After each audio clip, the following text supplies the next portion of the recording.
In ancient history, a war between the newly created races of Toril and the forces of Hell left humanity nearly extinct. In the post-cataclysmic world, humans placed themselves above all others, while races deemed undesirable watched from below.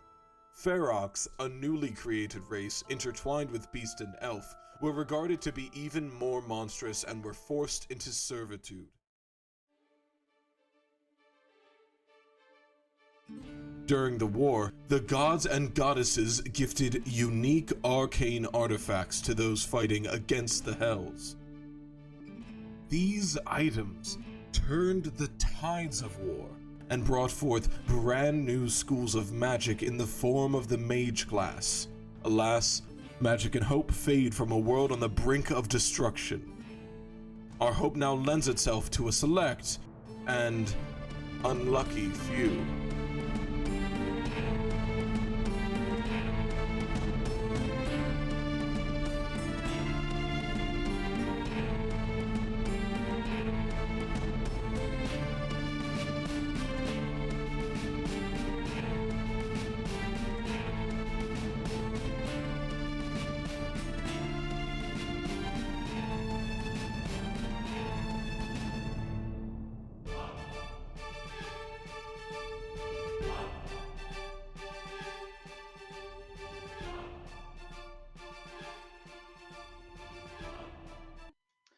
Hello, and welcome back to the Unlucky Few.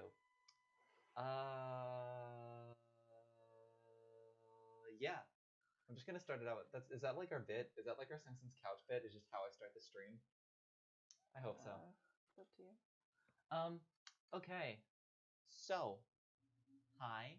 Nice to see you all again. Nice to see you all again on your computer screens. Bring up all my notes. And yeah.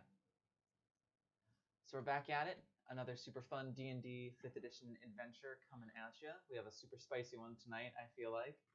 I'm excited to see how this goes. So announcements first. As always, this episode will be up on our YouTube channel, www.youtube.com/toughdnd, Wednesday, 7 p.m. Don't think anything will come up that will keep us from streaming next Saturday, short of... That didn't take long. We also have an about page now on our Twitch where you could just click the direct links to our fucking social media. Ooh. Oh, that's cool. That's new. Cool. We'll be streaming again next Saturday, 7 p.m. Hopefully, as things start getting a little nicer here, you'll start seeing some extra bonus fun stuff from us. Our cat is laying on our keyboard, but everything is Daijo Fu. Anyway, yeah, that's really all of the announcements I have. Wait, nope, Maddie's tech. Yeah. Text Ellie. Yeah, that's really all I got. Cool. So, without any further ado, I'm gonna go right into the recap. Speak now or forever hold your peace. Nobody's speaking. I'm peaceful. So, where we last left off in the Unlucky Few. After a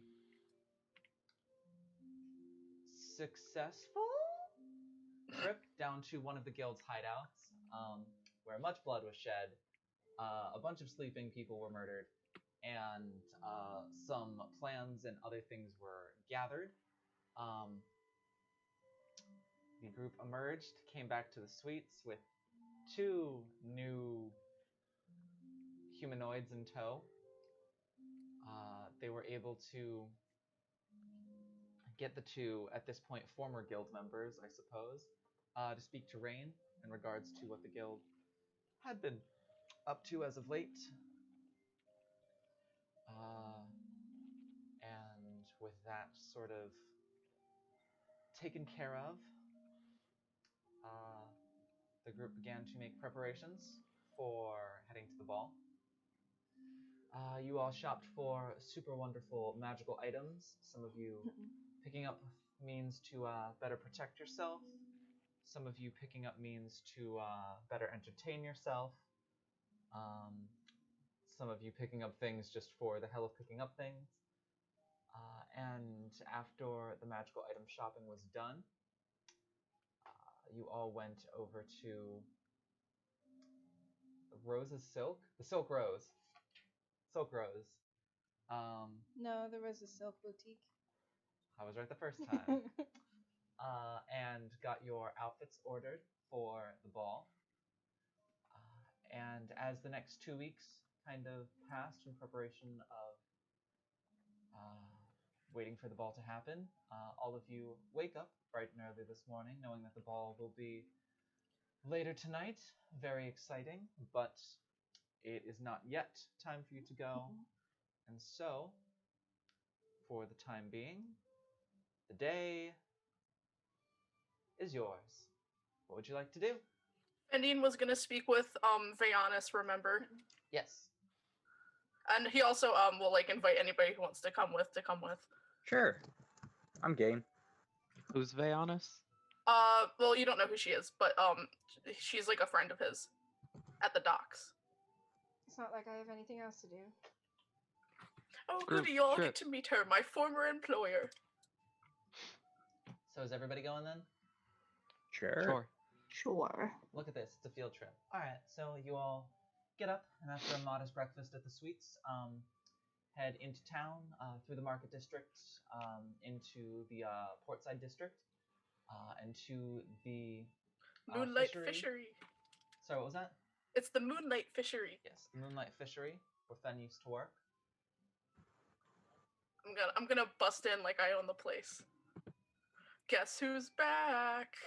With a brand new rap.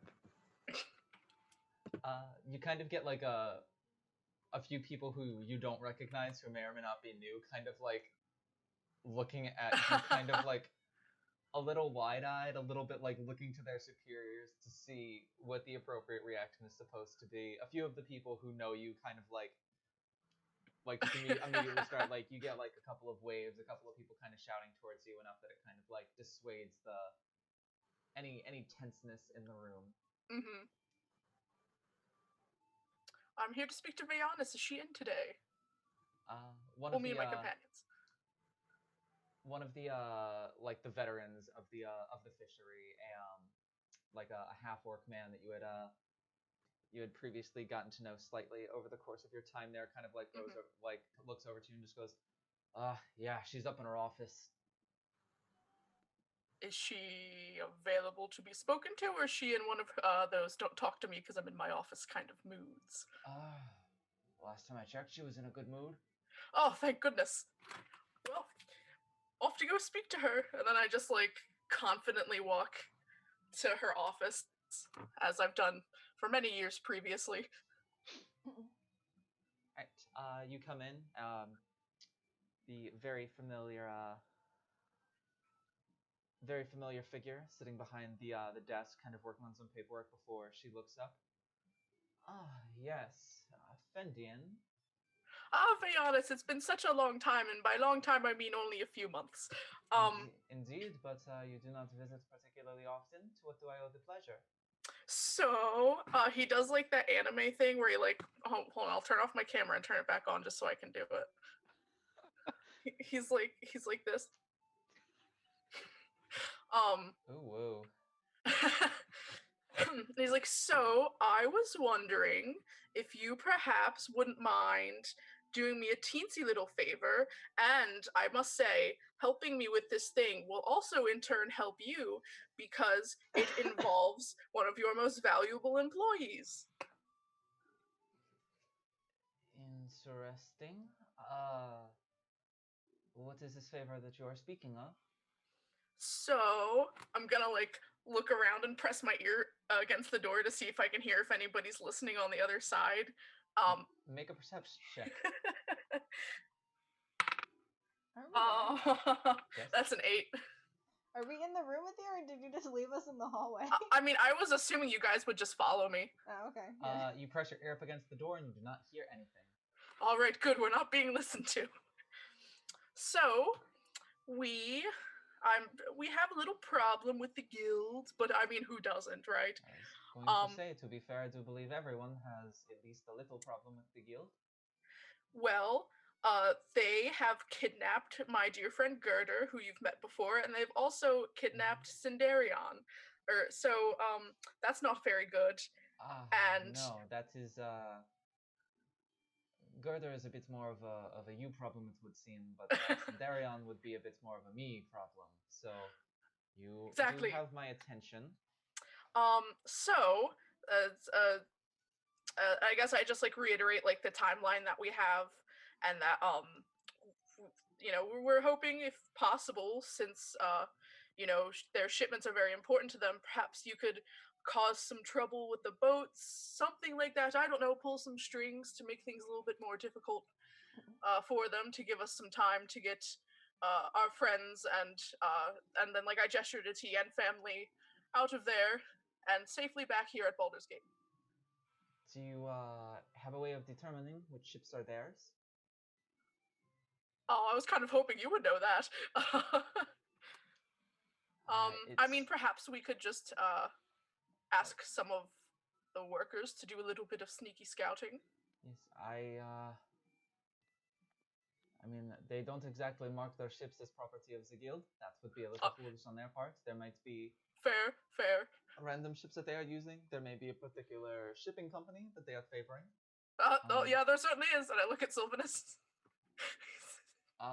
Is there a particular shipping company that they are favoring? Yes, it rhymes with nightingale. It rhymes with nightingale. Yes, so it's the night they I'm trying to like say it without offending Sylvanus, because I don't know if he's gonna like smack me. Tempting. I always knew the master of that family was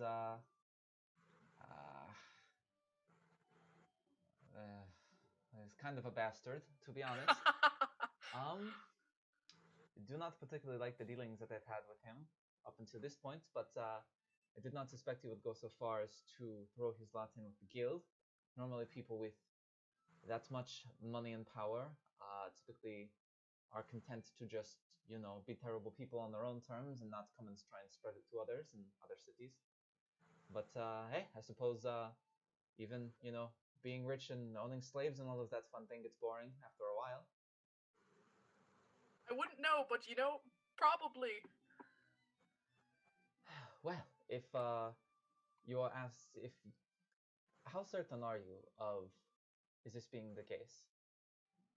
I mean, I look at like everybody. I mean, we have a lot of paperwork that sort of substantiates that this is what's happening, correct? We have evidence, yes. Oh, good to mention at this point the letter that you picked up in the fire of what are you looking at? It's my hand, bud. You made your can make a noise and he's interested. Cans, you say? The letter that you picked up that was halfway burned in the fire. It's a little rough to make out most of it because it wasn't like the bottom half, the top half, it was burned. It was like the right half of the paper that was kind of like burned off, so you're only able to pick up like half of each sentence before it cuts off. But you see that it is signed Lord Nightingale. It has the crest on both the outside of the envelope and at the bottom of the letter. It is addressed to Taldoran, who you would know runs the guild along with Sharonabog and is the brother of Talia. And from the little bits that you can pick up, it mentions incoming shipments, cuts, like my cut of the profits will be kind of like cuts off again. Increased security on board, kind of like cuts off again. Make sure I'm getting what I'm due, like cuts off again. Don't screw, and like the final line is just like, don't screw me on this. And so you have that in your inventory. So you are fairly confident that this is the work of the Nightingales that are helping out the guild then? Yes. Sorry, interesting. Sylvanus. You know they're in town, yeah? Well, oh yeah. Very interesting. They're either very bold, very confident, or incredibly stupid. I am not entirely sure which. Guess we'll have to find out. Indeed. Well, we can, do you need this starting now, or is there specific times that you would like, interference, so to speak, to be run? How much time do we have again, T? The ball lasts 3 days, right? No, the ball is just like tonight. Oh, that's 3 days.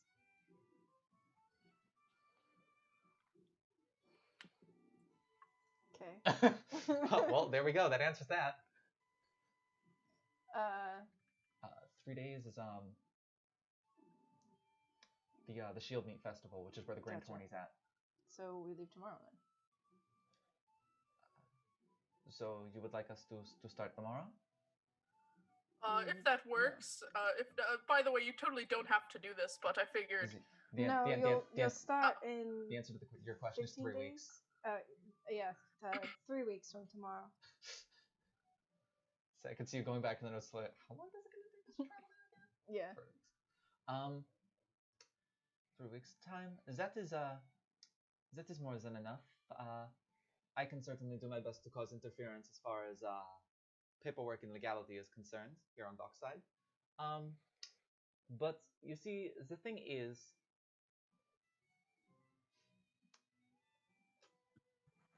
the cities of the Sword Coast have a conclave of sorts. That is meant to sort of combine what little might they have left together. And this particularly applies to the trade routes. But things that happen out at sea tend to stay and remain out at sea. That is History true. is a book written by the winners, and as far as naval battles are concerned, you have winners and you have those who drown.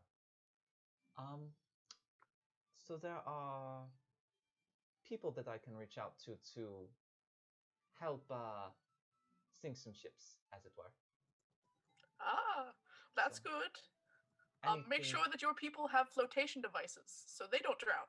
Oh, these aren't necessarily my people. As you can see, I do run a fishery, not a I don't know how to. Okay. not a pirate fleet, so to speak. But there are people that I can reach out to that will be able to help with this matter. Fantastic. Yes.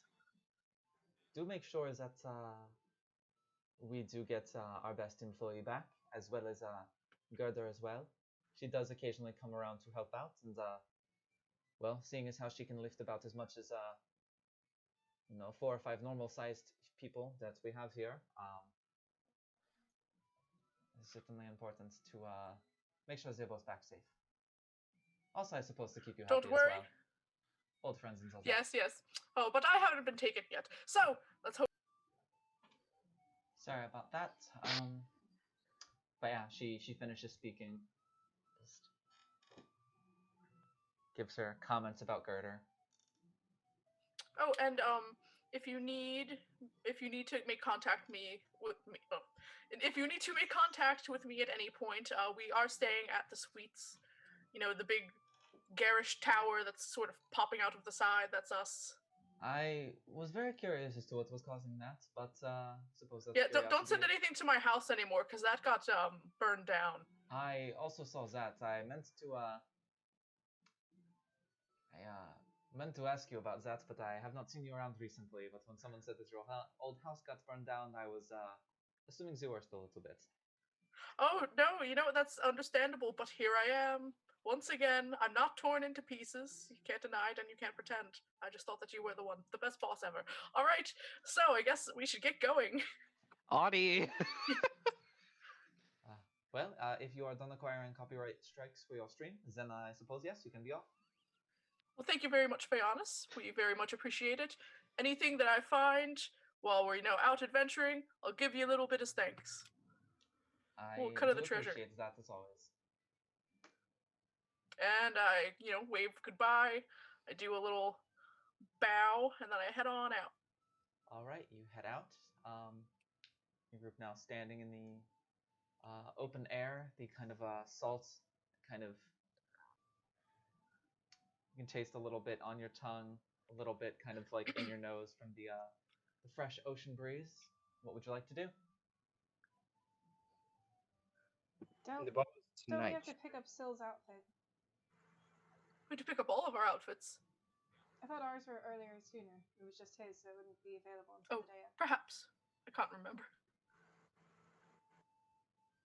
I mean, you have to be there if you have other things to do. Oh, well, I Obviously, did want to go get a haircut. Spend as much time as I can outside of that dreadful outfit. Ooh, we should all get our hair done. I personally am thinking about a little bit of a nice undercut and then sort of a, more on top kind of look. What about you, T? Perhaps a nice trim? I usually just wait until it gets annoying and then I just chop it. Really? Ah. What about you, Kai? Have any style in particular It's a quarantine in mind? special. Nobody touches this hair. Then how does it get brushed? I'm not even going to honor that with a response, Fendian. It's always prestidigitized. Oh, that's smart. It's Ashley in the bedroom. Well, anyways, Fendian is going to get his hair cut. And then other than that, I guess he will just be waiting until it's time for the ball. Is that because you drew him with a new haircut and you liked it, so now you're incorporating it in? Yes, and the undercut has his real hair color in it. I'm slowly shedding away layers of his disguise. He had a I love disguise. that. If I get drunk, does that mean I won't be let in? Just don't act drunk. Oh, actually, in response to that, before you all left for today, Colette actually invited you for a free ball drinks in her office up Nope. in the palace. Like Sure. a pre-game of sorts. So Do we need to Yeah, get we're ready gonna have before we pregame. get there? yes. Okay. Bad idea. No. I guess we can go and get ready and then go to Colette's office and get shit-faced. Yeah, Oh, Syl that can't sounds handle wonderful. his drinks because he's a baby, so no drinks for Syl. I don't know, that might be even funnier. No, he always just passes out, Well, and then no, he's no fun at all for he the has rest to do of the the fight night. before the ball starts, so we can't have him drunk. We'll just Fighting. dump a bucket of cold water on him, and Fen will prestidigitize him dry again. No, listen, I have a lot of money riding on this Walk away. this last fight, so Syl needs to be in tip-top shape. As they're like midway arguing about Syl, so I was like, I'm just gonna walk away. You go to pick up your outfit? Yeah. Alright, cool. And then, if you're going to get ready, are you going with Fen to find a salon? Ooh, T, maybe you could get your nails done. I inspect them. No offense. The white tips of your nails are brown with grime. I wash my hands. Yes, but you need to use you see this you have two toothbrush. One for your mouth and then one you use on your nails. Just don't get them confused. Why? Ugh. To clean them out. You don't know there could be little bugs under there.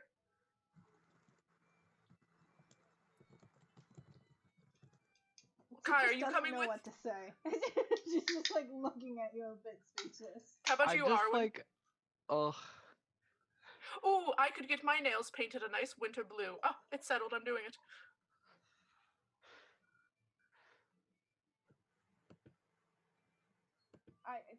Is it necessary? No, but it feels nice. Then I'll. Kai just kind of looks at his nails for a second. He's like, "Yeah, I'll go." Arwen, are you in? I have to make a hat for later. Understandable. I wish you the best on your quest. Thanks. All right, come on, let's go, gang. And I'm gonna I'm not gonna like I'm not like dragging T, but I'm kind of like nudging her with my shoulder until she like hopefully begrudgingly like follows with. I'll Arwen, drag her. You're dirty. Arwen, do you take Drag. Riv with? Do you take Riv with you? I just kind of assume that whenever you guys go anywhere, you just have a small wormling tagging along. Oh my Not so gosh, can we small get claw anymore. polish for her? I mean, 10 times out of Polish. You can certainly try. You've already had like one humorous interaction this morning where like there was like a human in like nicer clothes that was like walking by you and just kind of like saw your motley crew of like all of these slightly less than desirable races and was just like rolled his eyes at you before like peeking out from your group was just like the head of a wormling who, might I mention, at this point, despite being like 90 pounds and 4 feet tall when you first got her,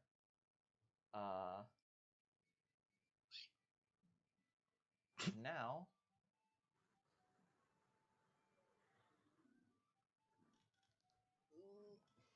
Do you want to pair into my microphone? No. is now about 5 feet from like ground to like tip of the shoulder, and about 150 pounds. And so just peeking out of your group is just this wormling who yips at him, and you just like, Jesus Christ, and just kind of like falls on the ground for a second before getting up and like speed walking away. That's what I thought, buddy. Jesus is canon in this universe. Paylor be damned. Mistra. But yeah, I'll find a salon. I don't want to go to like the super ritzy part of town because I'm not rich. But like, I want to go like a little bit past Dust Town. You know, like I want to find a moderately priced salon. Make an investigation check for me. No problem. So that will be 12 plus 1, so 13. 13. All right, it takes you the better part of maybe half an hour, but you're eventually able to find The old nail salon. a small building kind of nestled in between like it looks like an inn on one side and then like some sort of bakery on the other side, and it's the Uptown Salon. Oh, wonderful. And yeah, I'll go in. I'll be like, hello. Do you have a slot for 3 people? We need to get ready for the ball. There is like a smaller halfling woman behind the counter, and she's just, oh, you all are going to the ball tonight? Yes, we need manicures and pedicures. And when I say like pedicures, I extra gesture at T. Pedicures. And you know, a little bit of a touch up on the hair, at least for me. Gotcha. So we have manicures and pedicures for 3, it looks like, or 4? Kind of looking at Riv. Oh, I guess 4 Yes. if she'll let you. And let me know how much it'll cost, and I'll cover everybody's expenses. Oh, It's Aw. Fendian's treat. Manicures and pedicures for 3. Let's see. Hair for you. Anybody else getting their hair done? No. T would like a trim. It's fine like this, right? It would like be messy even bun. finer with We a don't trim. have to cut it. We can style it for you, though. Oh, yes, that would be nice. All right, perfect. So we got styling for 1. All right, so it's going to come to a total of, call it 1 gold, 8 silver. Oh my gosh, that is... Oh, T is already given the gold over. oh my god, that was not what I was expecting. Sure, you know, I'll tip her like 1 gold per person that she's helping with. So 4 gold just in case Riv lets her do her nails. Oh, well, thank you. All right, we're going to take you No, guys right thank away. you.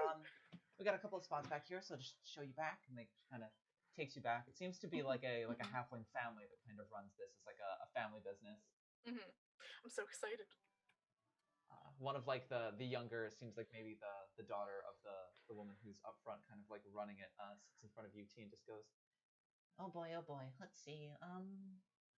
Well, your nails look. I don't do this sort of thing. They look like you're a real hard worker. I feel like T getting a pedicure would just be like a montage of like a blast sander and then like... They just have a cheese She grater has on to her have foot. like some like decent feet to be able to use them as a weapon. They're They'd probably be pretty just really messed up though. calloused. Yeah, that's what I mean, but like she don't dirty. have, like no gangly toes. Like... That's not what I mean. Just like they'd be like callousy and like dirty because you don't wear shoes ever. Dude, listen, I'm not a monk and I have calluses on my feet, so. Thanks. Well, I was just trying to we make can do T some feel stuff. better, all right? Yeah, just start like kind of. What color's your dress? Fan, what color's my dress? It's sort of a midnight blue with some white speckles at the bottom. Ooh, I can work with that. You're gonna look so Oops, I forgot to. pretty. Can I turned off the video when I meant to mute when I had to cough. Alright, so they'll get to work on all of that. Still, you do eventually get to the Rose of Silk. Okay, I go. Oh, hello, you're back. Yes, I am. Ready to pick up all your stuff? I am. Alright, let me see what I got here. Just kind of like runs into the back real quick. Kind of hear like some rustling around, like something fall off of a table. Probably a minute later, she kind of comes back with Audie, you should probably turn off your camera. That is not the face. That is a cursed image. It's like when someone draws eyes on their eyelids so they can speak in class.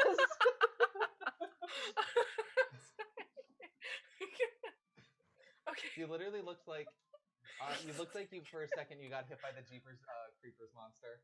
Oh my god. Oh boy. Alright, that was funny.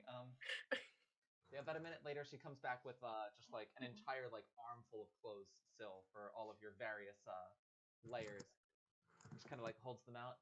Alright, here you go. I think everything came out perfect. Thank you. Still will tip 5 gold. Oh, thank you. Most generous. I promise you're not going to be disappointed with your outfit. I'm sure any lady or man you ask to dance with you will sure to say yes. Well, thank you for that. Yeah, anytime. Remember to tell your friends. Certainly. He'll go to get ready because he knows how long sometimes getting ready for a ball can go for. Alright, sounds good. Is he subdued? I guess. Maddie, stop hurting your cat. I was just holding my pencil and he wasn't moving. So a flashback to the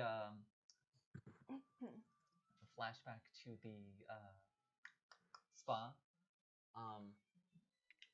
So they do manage to take care of Riv. Actually, the black that is the color of her wizard hat that she is wearing, they managed to get all of her nails the same color black. She's being very well behaved. Oh my god, good for her. Kai, you get your nails done. Fen, you get your nails done, and your hair cut. Yeah. T, so you get your nails done in like the base color is like the midnight blue, and then there's almost like little like they managed to do like detail work on the nails, like little like white silvery stars, kind of like in a crescent pattern on the fingernails and toenails to kind of go with the sparkles that was apparently on your dress.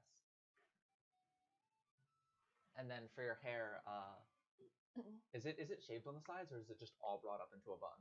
It's all brought up. They're going to kind of a la your wedding, like take these two pieces and she's just going to like princess crown braid it like back and kind of like get it to here and then have like a single braid coming down the middle and the rest of it just kind of like straight down. My actual wedding. Got it. I was like, T's wedding. Huh, weird. Nope.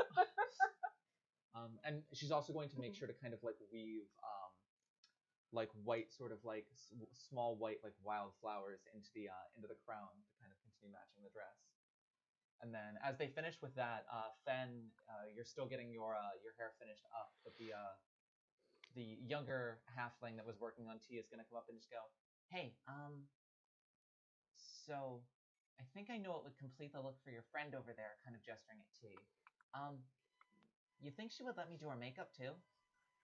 Ooh. Listen, we've pushed her pretty far for the day. I'd say maybe. All right, I'm gonna like lean and whisper. Maybe tell her it will make her appear more frightening for battle. And then maybe she'll say yes. Well, if you want something really striking like that, I can work with that. She'll kind of come back to you. Hey,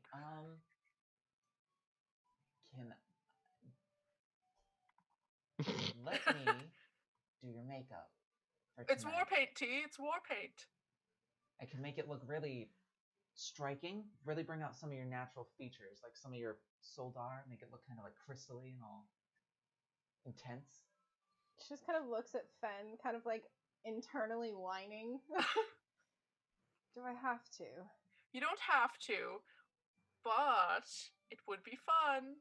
I'll do it for Think free. of it as just a costume. For free, fine. Alright, so she's gonna get to work. She literally, like, full face of makeup, like, midnight blue, very well done eyeshadow. Almost kind of same color, like, dark blue, like, lipstick. Like, like, super fucking, high schooler who listens to, like, way too much emo music, like, dark lipstick. But honestly, the most striking thing is in a pattern that starts out, like white silver and moves to like the midnight blue, she's almost going to have like small kind of like, obviously not real gems, but like gemstones that kind of go on the outside of the eyes, and sort of resemble small soldar crystals, and kind of have them curve from the eyes down and accent the cheekbones before kind of like curving up right here. Just kind of in a pattern that starts like white and slowly gets more and more blue as they kind of go. But it does look very it's very striking. But you also do have like, and like all the other makeup too, obviously you have like concealer, you have blush, she did like eyeliner, everything. Fendian's gonna like wipe some tears from his eyes and he's gonna whisper so just Kai can hear, it's just like my favorite book, or wait, no, my favorite fuck. It's just like my favorite play, Pretty Woman. She actually looks decent now. Wow, you got a compliment on your appearance from Kai. That's not Kai. Someone in disguise. Change Disguise. Twatty. Oh, the ball is going to be so much fun.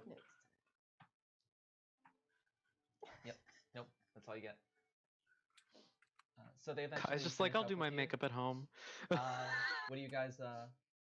What do you do now? Now that all of your stuff is done.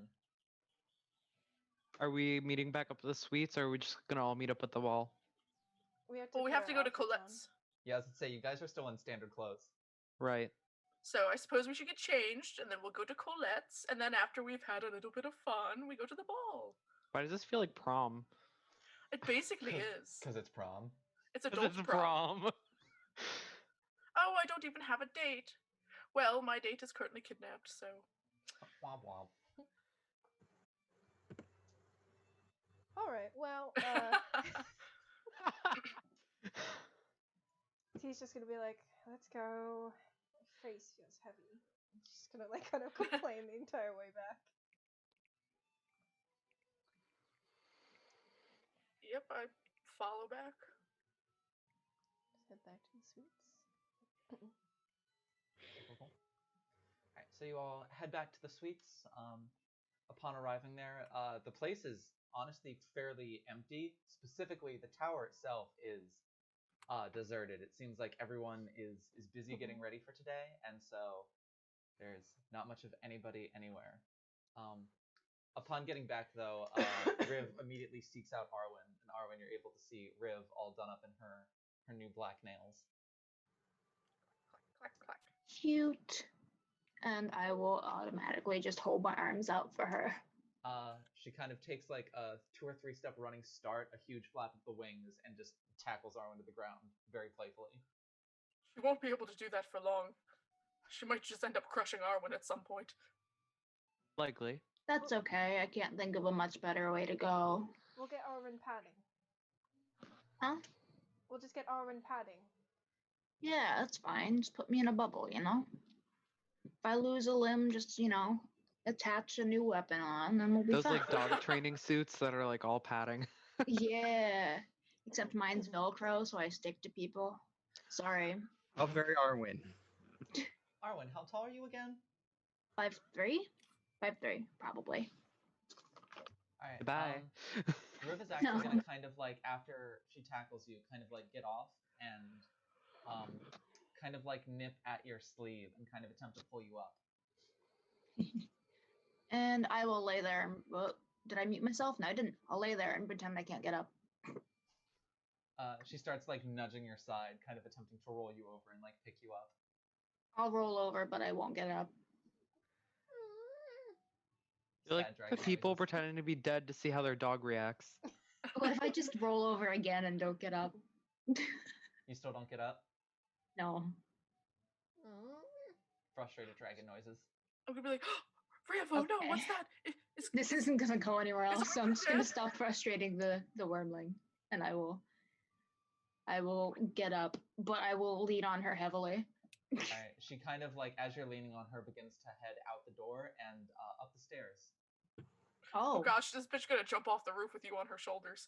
so I'm going, and I'm like, cool, where are we going? If you follow her, she will lead you all the way to the gardens on the roof. Oh, cool. I needed to go here for making a hat. She'll kind of like look at you expectantly and just, yep, and then kind of like turn around to face away from you, and like crouch real low to the ground, and then kind of like turn her turn her head back to you expectantly. Oh, snap. Is this a dragon ride? Is that what's happening? I'm confused. That's exactly what's happening. Cool. Sorry, I got distracted with that. Arwen will be like, okay.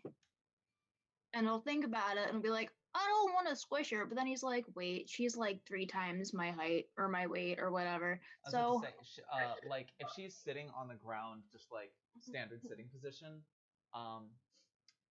her head is taller than yours, and like I said before, if she's like standing like ground to like where her back is about 5 feet now. She's probably about head to tip of tail like 7, maybe 8 feet long at this point, and probably about 160, maybe 170 pounds.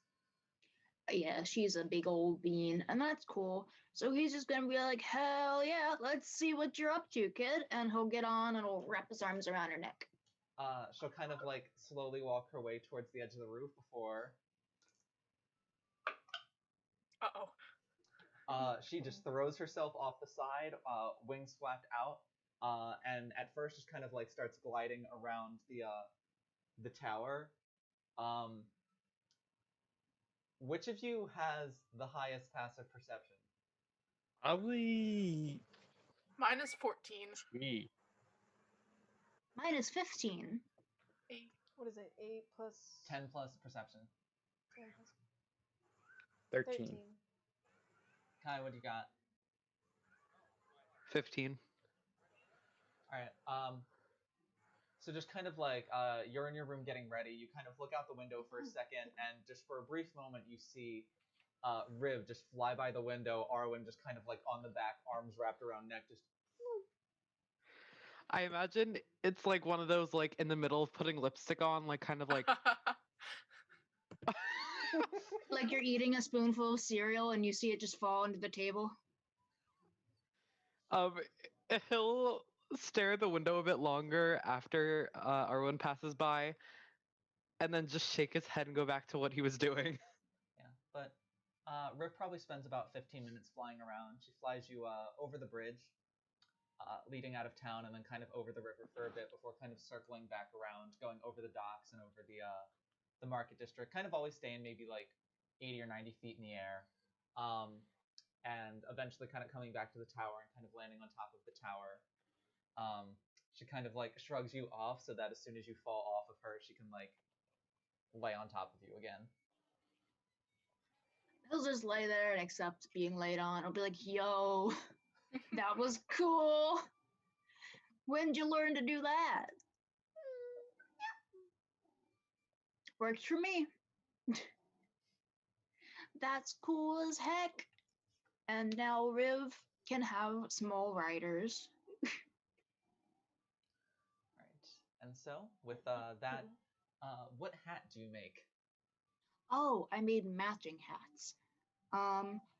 I looked around basically up there for a bunch of purple flowers, found some lilacs and tiny little yellow flowers, and I made a little like wreath crown out of them. And also, he had like a red stud in his ear, and he was like, it doesn't match. So she took a lilac and shoved it through her ear hole. So it matches. And also, there's a little flower thing for Riv too. That's the same energy as me shoving random shit through my gauges. Just like, what can I fit in here? You're not supposed to do that. You got Christmas ornaments. It's fine. Right, so you successfully craft a flower crown that you can wear with your outfit tonight. Yes. And so the rest of you all get ready. Is there anything else you would like to do before we move on to the ball? I think Sil will tell the others that he'll show up a bit later. That is no longer your hoodie. At Colette's, he's going to do some last minute training in his ball outfit, like some light training with Wits End, just to get used to the weight of Wits End and fighting in a different outfit. Fair enough. What is your question? Is my cleavage big enough to hide what is on my necklace without my normal top? Have you seen the drawing of her cleavage? I think so. Does the necklace go down that low? It goes down low enough so that it's behind that band that... Then I would say yeah. Okay, then she'll keep her necklace on.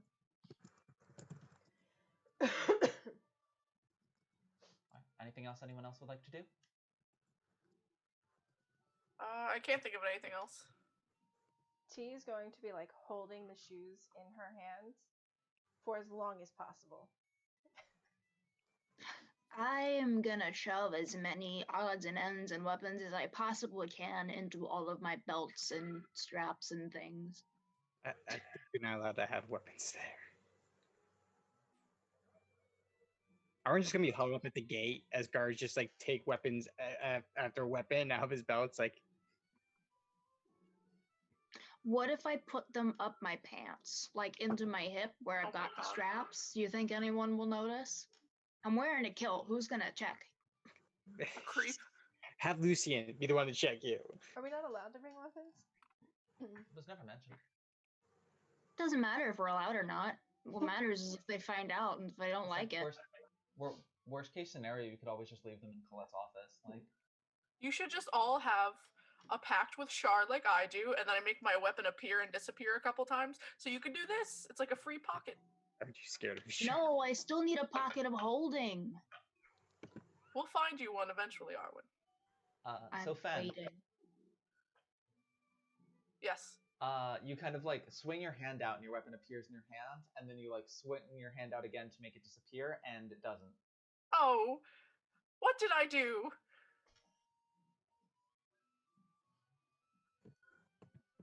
No response. Oh my gosh, can I still use spells? I'm gonna just like try to use some cantrips. You go to use the cantrip, and the sword finally disappears. Oh, whew, whew. I thought Fendian Rune was in some deep doo-doo for a second. Possibly. T would take You her almost staff became down. Fendi in ruin. Exactly. I was gonna make that exact joke, but I thought better of it. That's okay, I win. Yeah, It was low-hanging Fendi and fruit. ruined. Ayy.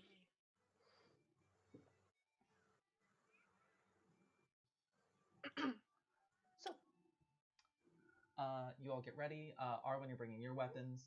T, you're bringing your weapons. Kai, you're bringing your staff and book.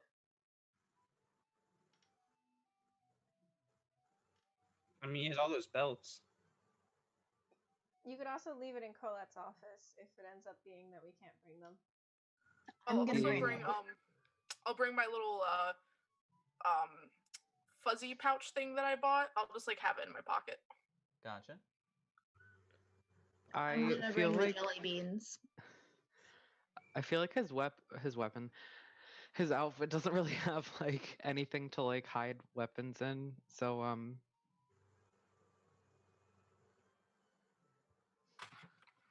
I And mean it's a walking stick. You know, like a pimp cane, so you can swagger along. Okay, this is. I don't know what to say to that. I guess he'll just like have a dagger on him and bring like his book and staff with him, but leave it in the office like before they go to the ball. Gotcha.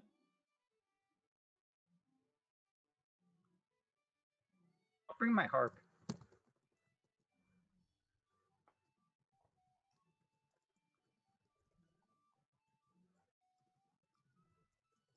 All right. Where sounds would good. one go to place bets before the ball fight? You said where would everyone go to do that? Yes. From what you've heard, you have not heard anything about bets on tonight's fight, at least. All right. Well, you know, I'll ask Colette when we get to her place. All right. Is there anything that anyone else would like to do before we get to the before you all depart for the ball? Nope. Nope. All right, so you all depart the suites, the 5 of you, well, 6 of you with Riv, and begin to make your way towards the palace.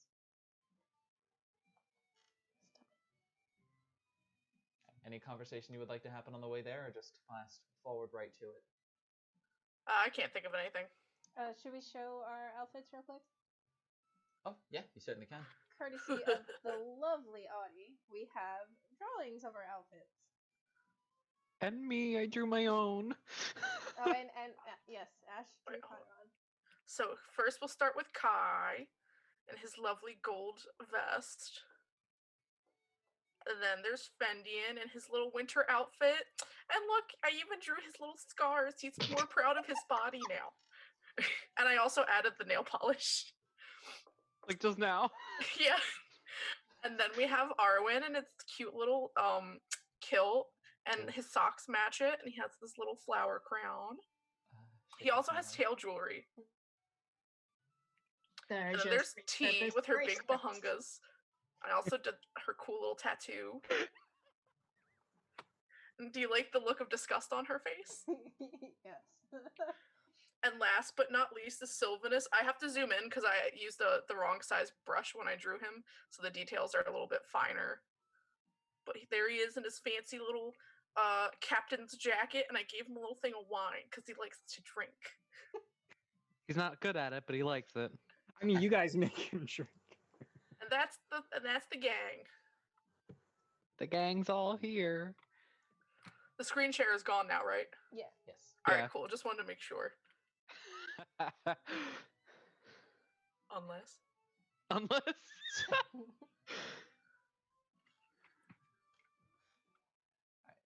so you guys all arrive at the palace.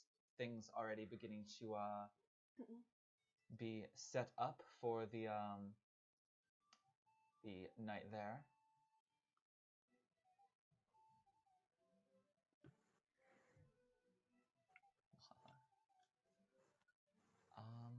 Do you head straight up and right into up to where Colette's office is?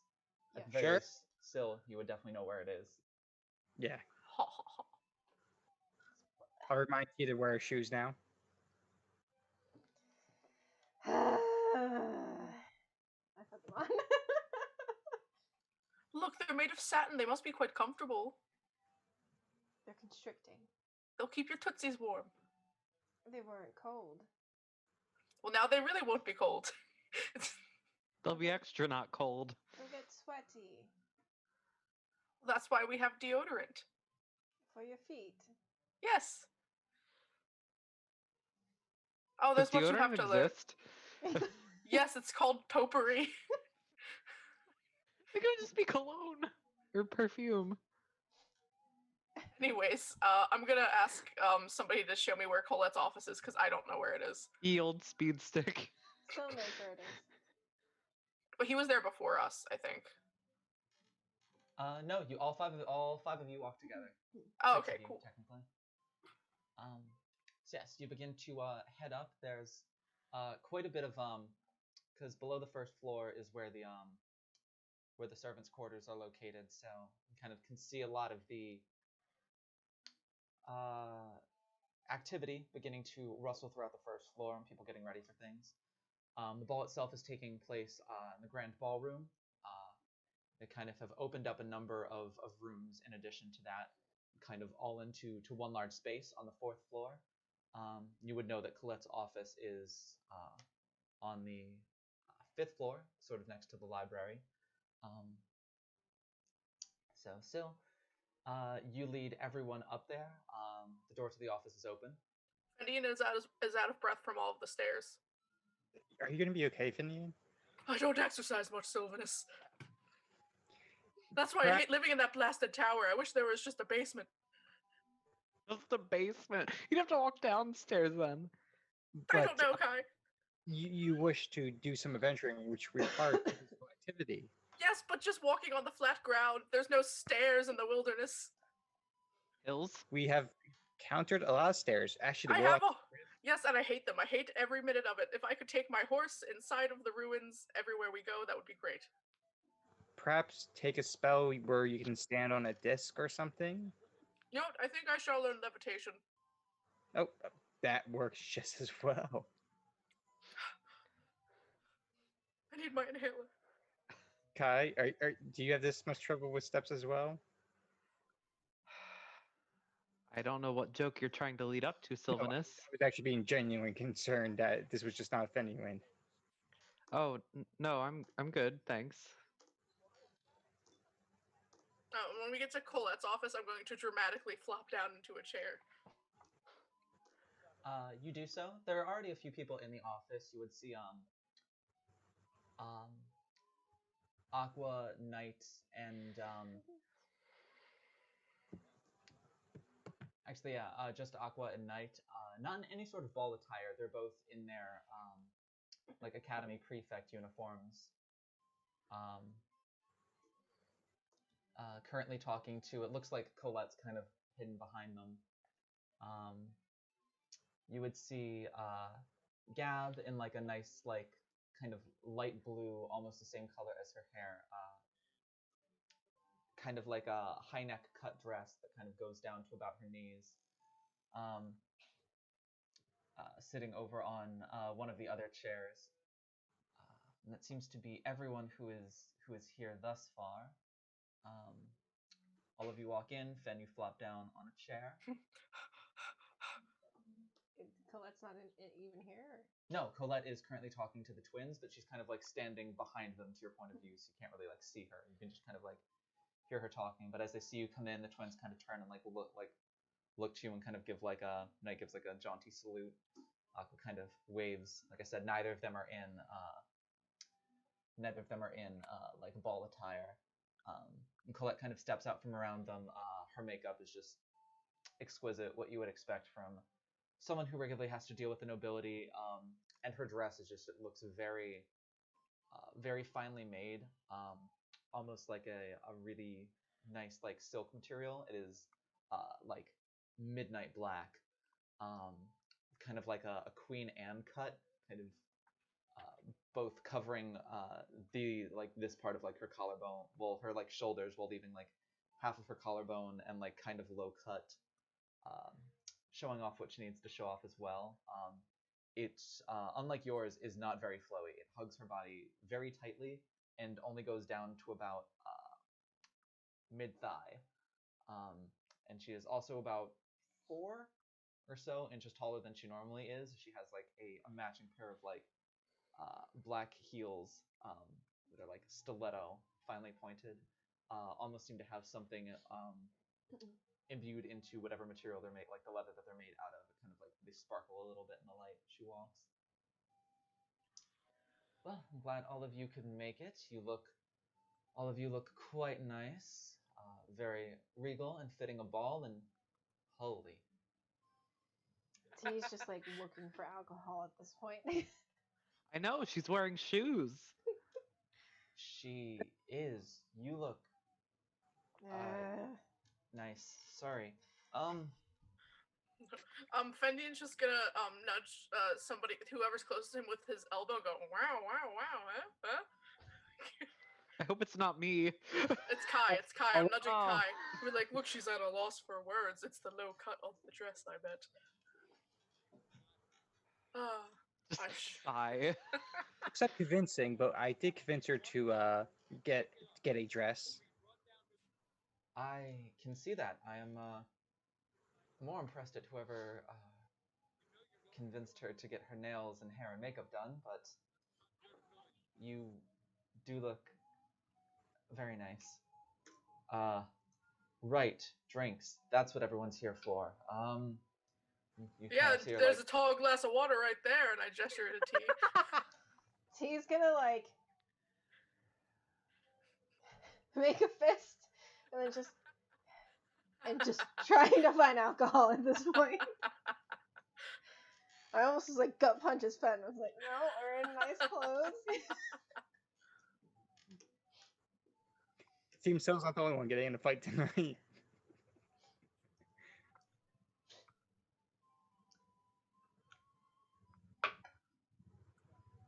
Colette will let that one slide for now. What did he say? I said Colette will let that one slide. No, what did he say? I couldn't hear him. What did Fen say? The thing that you just responded to. No, Pat. I have no I idea. said, Oh. I said, character. It seems that Syl is not the only one getting into a fight tonight. Uh-huh. But she will kind of walk over to one of her bookshelves and sort of pull a book halfway off before there's like a small compartment on like a lower part of the bookshelf that just sort of kind of like flips around, like probably about a foot long and 2 shelves high that just kind of like flips, and you're able to see a couple of unlabeled just like decanters in there filled with like a dark liquid. She'll kind of like pull one of them out, kind of like put the book back, kind of slides back out. She'll pour some into glasses on her desk before coming around to everyone. Well, drink up and enjoy. It will be a wonderful night, and this is my private stash. So this is no cheap liquor, but Hold on, I have special one more. occasions call for special drinks. Well, thank you, Colette, and this is my private stash. And then I disguise self to have a mustache again briefly. Because I'm trying to be funny.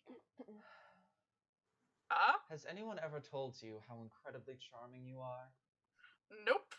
Good. I believe that. Does she go around with like a tray with the glasses? Yes. Alright, so gold on the table, 2 glasses off. Did you expect anything less from her? She will finish serving everyone before coming back to you. Do you immediately chug them both, or? I chugged the first one and then sipped the second. You chug the first one, and as you go to sip the second, she drops the gold coin into the one that's still full, and then takes it from you and slams it, and then just like looks at you and gives like a just a look before. She swallowed the coin? No, Oh, okay. but she put the gold in there and then chugged the drink. Like when you drink a drink that has ice in it, you don't have to swallow all of the ice cubes that are in it. You can actually drink the drink without swallowing the ice cubes. You're not just like when you drink it. I mean, you're just chugging, man.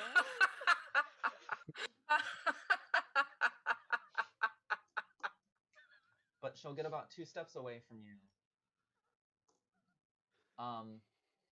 Before turning back and just pointing at you, pointing at Fen, pointing at Kai, and pointing at Arwen, doing this, giving like the come here motion, and then walking back to her desk. I come here. Yeah, I'll go over. I do as well. Okay. I guess not so. She will turn towards all of you and in like a quiet whisper. So, there is information that I must share with you all, and a favor that I feel I need to ask, though it may do you all as much good as it will do me. There has I've gotten a report or 2 in, some intelligence if you would, that there were some figures lurking around the palace grounds earlier this afternoon and this evening, whose descriptions match those of the Black Rose generals that you have previously encountered. If you will do me a favor, when everyone else heads down to the ball to enjoy whatever appetizer is there, as well as the fight, if you could do me a favor and sort of suss out these rumors, determine whether they're true or not, and if they are, determine why they are here, I would be most appreciative. My position in the palace means that my attendance at this ball is unfortunately required, so I cannot look myself, but I do believe this is important, especially seeing as the Black Rose and the Guild seem to be connected in some way. And you all will be back in time for the first dance, for dinner and dessert and drinks to your heart's content, as well as the rest of the activities. You may just unfortunately miss the fight, but I think this is important.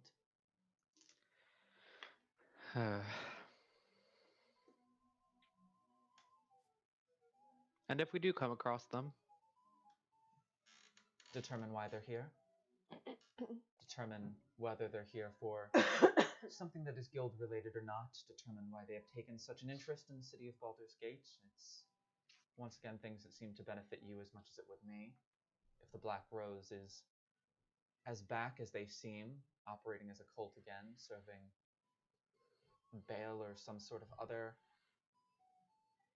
deity as their center that they are praying to, or what have you, and they are working with the guild, then I think that is some both unfortunate but important developments and circumstances to uncover. How are we supposed to find them? We don't even know what they look like. The reports that I got mentioned the longer black robes that you have previously seen them in, as well as the masks that they wear. Those, the masks are a lot of things, unfortunately, subtle is not one of them.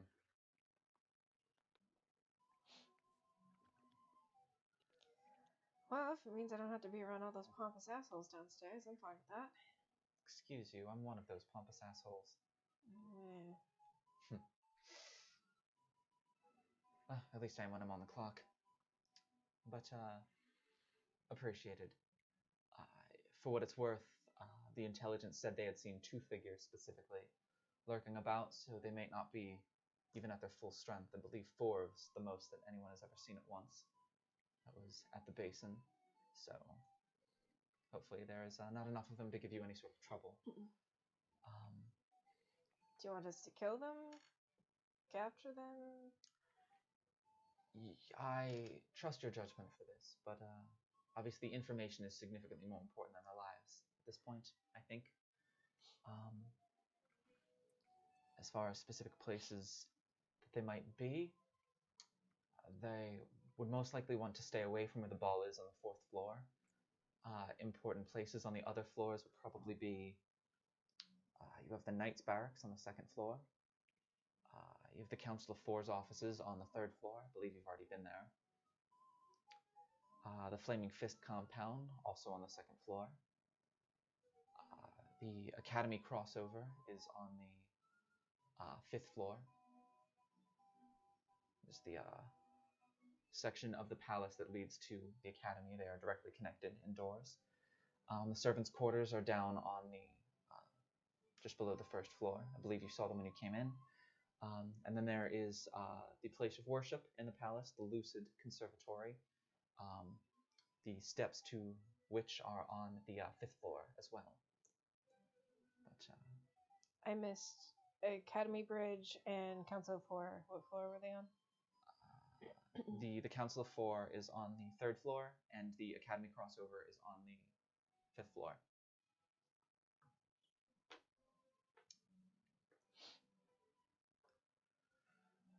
Well, I appreciate it, and I will make sure when you get there your table is well stocked with both drinks and food when you arrive. Well, in the meantime, until everyone leaves, drink up. This is a party after all. And there is one of our other guests of honor. Walking in now, you would see Autumn, who looks very different compared to how she normally looks. She's wearing kind of a like a semi-sweetheart cut dress with kind of like the almost like mesh lace illusion top that kind of goes from like the chest up to the neckline. It is like a very, very pale blue, almost like a little bit colder in tone than Gab's dress even. It's kind of got like white kind of gemstones near the like fringe of the dress around the like where it ends towards like the bottom of her knees, the top of her calves. And her makeup is kind of done in the same sort of colors, but the most striking thing is her skin almost seems to be radiating a paler sort of tone. And her hair, where it is the normal sort of like brown with like the reds and oranges and yellows is like stark white, kind of like very nicely braided back, and her eyes are also like a very nice like light blue as well, whereas they are normally not. Next to her is Rax, who is also in a dress. She is in like a full like low cut sweetheart cut dress. Um, that is like a very kind of like nice deep shade of red. Her hair is not like tied up in any way, but sort of like pulled out of her face, kind of like pinned back with a nice sort of like lace bow. Kind of comes to, I would say, about maybe 3/4 of the way down her thighs, a little bit tighter to the body, kind of hugging her curves, not as tight as Colette's is. But both of them arrive, and slowly Colette's office fills up, full of all of your friends who are coming to the ball.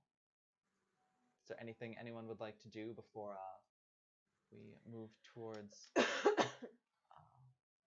departure, the start of the ball, and whatever it is the other four of you are doing? I'm gonna show off my ferret. You're showing off what now? My ferret.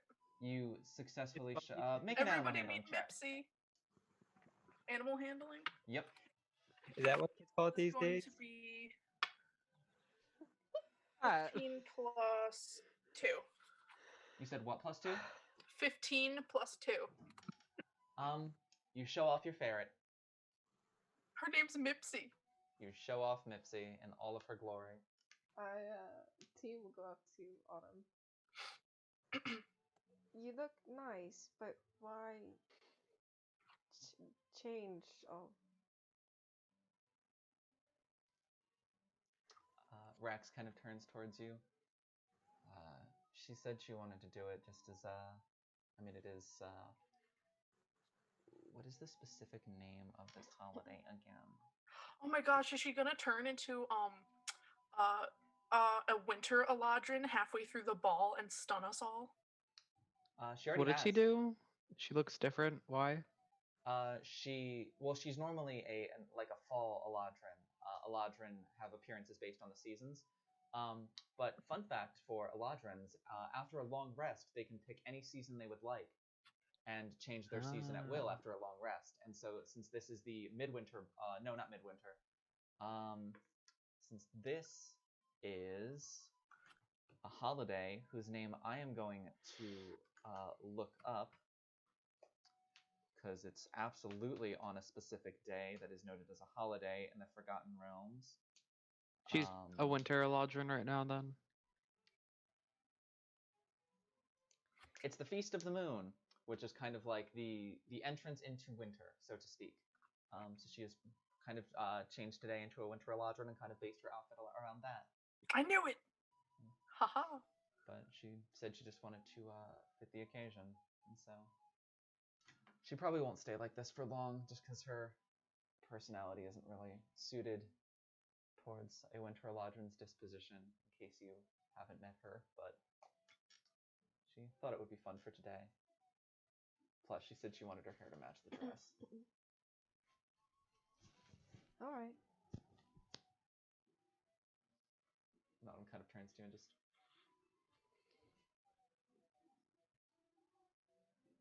Right. Anything else anyone else is doing?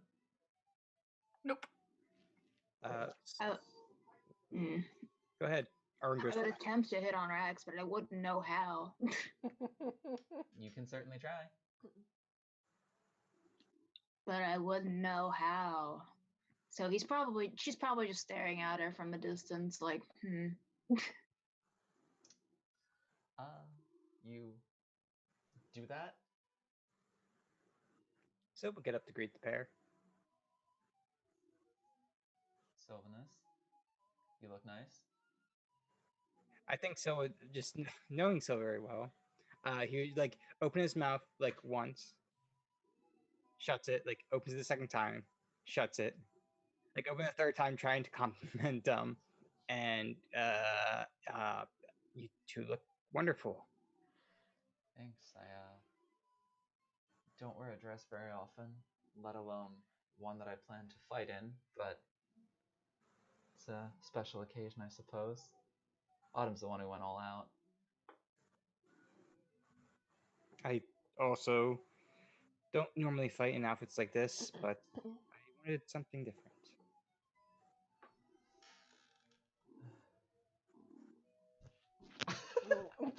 No, don't do that. Maddie was like, let me capture him purring, and Wesley was just like, Mike. Yeah, hit it. Hit it, boy. Hit Get it, it, Fergie. girl. Get it. Fergie. What is happening? Sorry, I'm having a great time. And I'm seeing myself dance on Twitch now, which is incredible. That's all. This is all I ever wanted in my life. But yeah, Autumn kind of like takes one lap around you, kind of like tugging on different parts of your jacket, kind of inspecting your outfit. He'll do like the thing where he like puts his hand inside the coat jacket, just like open it up so she can see like what the inner layers are. Yeah. As she does that, Rax kind of like looks down at your waist, kind of like looks back up at you, and just goes, "I see you've been training with Colette. I have. Is that hers?" Sorry, could you repeat that? It's hard to hear you over the purring. Is that hers? Yes. Wait, you still hear the purring? Yeah, I don't hear it. You just kind of like see like her slowly turn towards Colette, and Colette and her kind of like make eye contact, and Rax just like shakes her head at her. Well, this will be fun. Considering the only other magical weapon I have is a harp, it was very few options. I would not necessarily recommend a bow against me in close quarters. But that'll be interesting. Just one request. The thing that she does to make people dumber, please don't. Why would I do that? Why would I do that to you? Would you? No. Well, I'll trust you on that. There's only a very select few I would do that to. I think they know who they are. Fair enough. Do what to? Well, you don't do that to me, and in return, I don't turn you into a popsicle. I think it's a fair trade. It wouldn't be the first time. Working with enchantment magics. I thought it was something from your where you grew up, and I was going to say apparently the Nightingale household was significantly more interested than other people made it seem. We're not that interesting of a family, contrary to popular belief. Some people would disagree, but I think all families over there are kind of the same. Right. So, anybody else doing anything? We'll say you all get lots of compliments on your outfits, especially people really like the harness, the leather harness system you got going, Kai. Who? Fen, a lot of people are a fan of the like the deep cut on the shirt. Thank you. Arwen, people are just a fan of your general gender fuckery aesthetic. The slit in the kilt keeps getting bigger and bigger depending on how late it gets in the night. But only little by little. A kilt of growing. The slit in the kilt is directly proportional to how much alcohol Arwen consumes. Can T take a shot every time someone tries to compliment her? No, you'd be dead. Damn it. Because everyone that comes in just like sees you and is just like, Funny. Did cut out a bit? Did Sil or T receive compliments? what? Did Sil or T receive compliments? Yeah, literally My everyone video that cut out passes for a T bit. is just like, holy shit, like. Oh, mama. It's just Johnny Bravo saying "Pretty Mama." Pretty much. Hey there, pretty mama. Yeah, still the thing that you get most compliments on are probably people really like the captain's coat and like how long and dramatic it is. Everyone is also very impressed that your makeup is staying on and you're not sweating, despite the fact that how many goddamn layers you're wearing. It's a talent. But no, even like Fendine is prestidigitizing his pits. even like some of the characters who you like are fairly certain probably don't like you're like friends with, but you know like there's no feelings there, but you know that are into girls, like kind of stop and do a double take, and like your Lunas and your Twies are just like stop for a second. And just, T's just groaning and mumbling curses under her breath as she tries to pace about the room in a trying to find an area where no one can see her.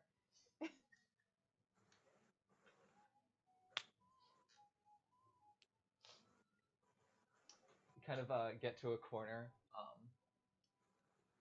and like seemingly out of nowhere from next to you, you just hear, "You already tired of all of this then?" You kind of like look to the side real quick, and newly crafted fake arm and all, you see Nox just kind of like there, just kind of like leaning against a wall, in like a very nicely tailored suit. I never wasn't tired of this. This does not seem to be your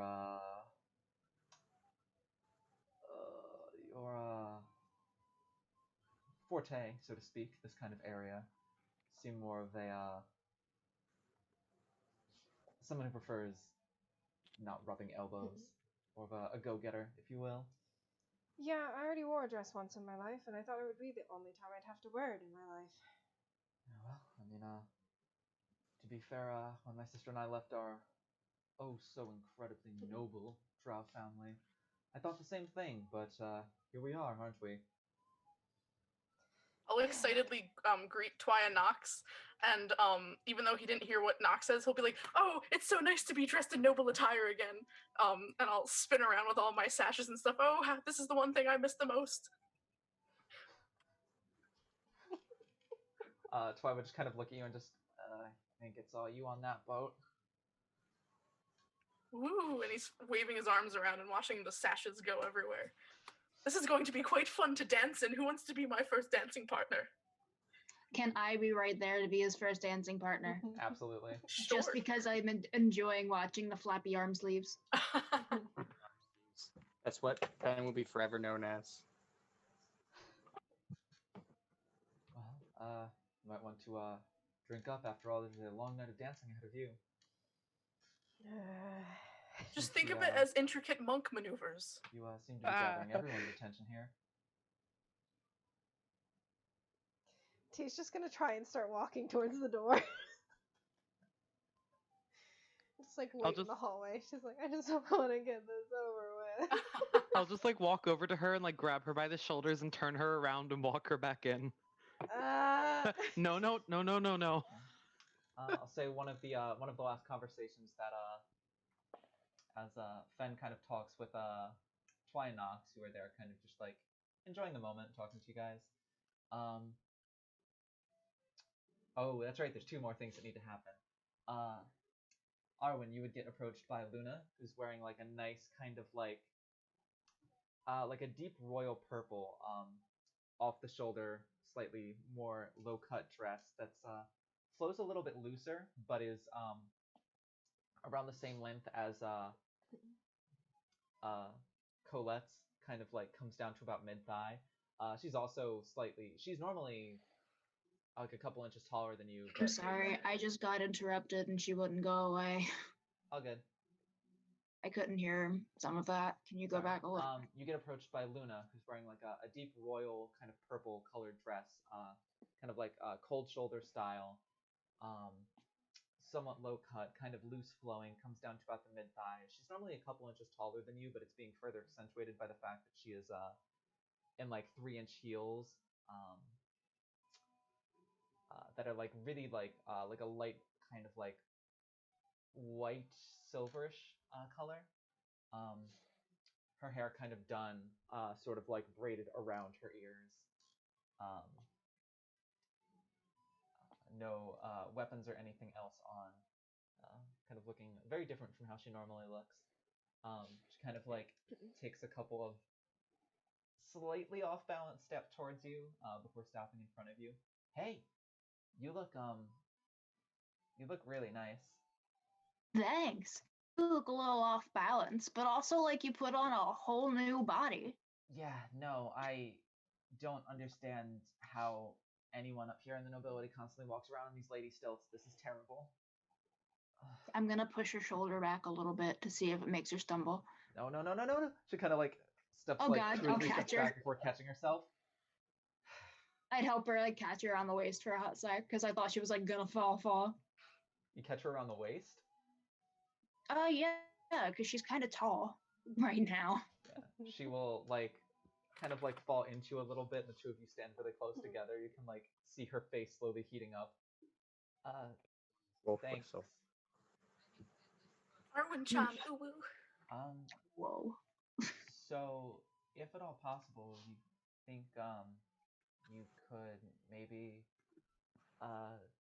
save me a dance at some point tonight? Sure, I'll probably have lots left over, considering I don't know how. Oh, I can teach you that. Ooh, then we'll. Oh God, good luck. I'm sure it'll be fun. It'll be fun regardless, if not entertaining to watch. It could be both. This is true. We'll figure it out when we get there. Sounds good.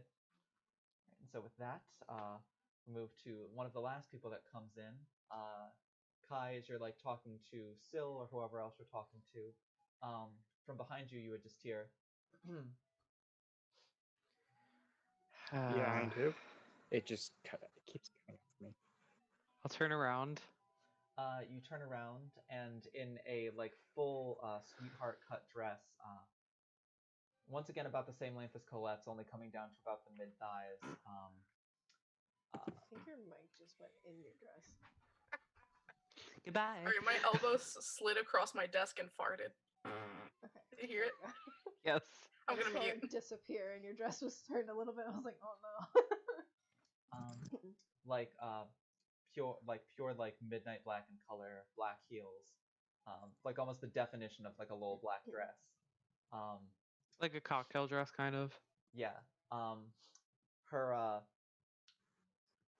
her like hair all kind of like flopped over as it normally is just like a half crown braid coming around, and then sort of like tucked up, with like the remaining bits of her hair just kind of like falling down her back. Is Kat, also like makeup done and everything, looking very much like the noble girl that she is. What's going on in the ball right now? Like, is dancing happening yet or not yet? No, you are all still up in Colette's office. The ball has not Right. yet started. Wow. Wow. Hi. Wow. Hi. You look really nice. I could say the same about you. I am saying the same about you. You look great. Good. Amazing. Thank you. I was trying to decide between this and a suit, but this one out. He just kind of has a moment of like picturing it. If you'd like, the next time we have something like this, I can wear a suit for you. I think either would look nice. Yeah. The only issue with the suit is it's a lot more trouble to get off at the end of the night. I literally just watched Pat to see how long it would take him to smile. Don't worry, I'm your support. I know you are. Ah, well, convenience is always nice. So, you have anybody for your first dance yet? I had someone in mind. You should probably ask them. Yeah, right. He'll kind of like mock turn around, but then turn back around and just be like, nah, it's you. You already know. Good to know. Well, it seems like we're beginning to get ready to go. I guess I will see you down there. You will. Sounds good. And with that, everybody, all the NPCs that you have with you, everyone begins to head down towards the 4th floor to the ballroom. Colette kind of like stops at the door, and kind of like looks back at the 4 of you, and just kind of like gives a slight bow of her head. Good luck. then exits. Still, you are heading down to like a holding chamber outside of where the ball is happening, so that they can prepare you for the fight that will occur. And as the four of you are getting ready for your investigations, so you're getting ready for your championship match. This is where we will take our break for tonight. When we come back, we'll have lots of fun stuff to prepare for and do. Stretches. Be stretching. Right, so we will be back in 15 minutes for the remainder of the ball. Hopefully we can get through this entire night tonight. And so yeah, see you in a little bit. Bye. Bye. And welcome back to the Unlucky Few. We're back from our break, and we are now ready to continue on with the ball. Where we last left, Syl and the rest of the NPCs were heading down to the ball. He was being kept in a waiting chamber as he was preparing to have his final, the Trial of Strength. As for the rest of you, the four of you were still up in Colette's office, ready to do whatever it was you need to do. So we'll start with the four of you. What would you like to do? I guess we should take like a survey of the area and see if we find anything suspicious. Yeah. Sounds good to me. What floor are We we each take a floor. on? We're on the Should we not 4th split up? floor. Should we maybe start at the top and work our way down? I'm gonna Sure. start at the bottom. Because the bottom is the servants' quarters, but the top is the council, or no, the bridge to the academy? The 5th floor is the bridge to the academy, as well as the Lucid Conservatory. Yeah. I'm gonna go and check the servants' quarters and then the knights' barracks because they're on the 1st floor, as far as I know. The Knight's Barracks on the 2nd floor, right? Yes, the Knight's Barracks and the Flaming Fist compound is on the 2nd floor. How about Kai? You go with T, and I'll go with Arwen. Get your head out of my mug. He kind of like makes a face like, oh, okay. I mean, I can go with T if you like. Doesn't really matter to me. He'll clap you on the shoulder and then walk over to Arwen. All right, T. It looks like I'm your buddy. Teal just let out I kind of on the inside it wounds Fendian, but on the outside he acts like it doesn't bother him. No, not towards Fen, towards Kai. Oh. No, he's not insulted then. God damn it. I almost want to fucking retcon that. We almost had some sweet character development where you guys could finally stop hating each other, but I guess You're right. not. I actually thought about that after I did that, and I was like, wait, that could have been. Can we retcon? Let's do it. All right, we're retconning. He Kai, won't what make are a you saying, face. He'll Ted? just. Sure, yeah, fine, and then walk over to T. All right. All right, Darwin, I'm ready. All right. So Sorry about that. we'll have each person do one room here. So, Fen and Arwen, where do you go first? I'll let Arwen lead the way. He seems pretty sure of what he wants to do. Hell yeah. We're gonna start from the very bottom. So I know where the knights' barracks are, so I find those, and then probably from there I find the servants' quarters. Got you. So you're going to servants' quarters first? Hell yeah. All right, so you guys get down to the 1st floor, and you can kind of see like a large set of double doors that seem to lead to stairs down, and there's like constantly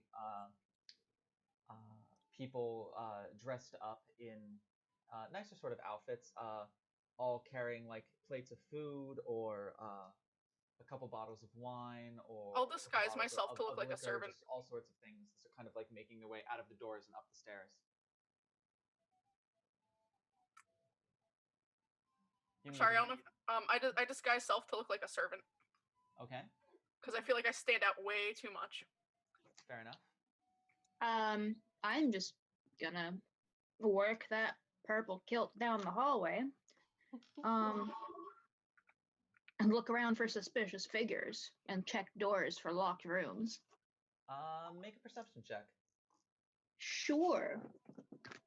I'm using my fancy dice today because we're at a ball. Not you, right?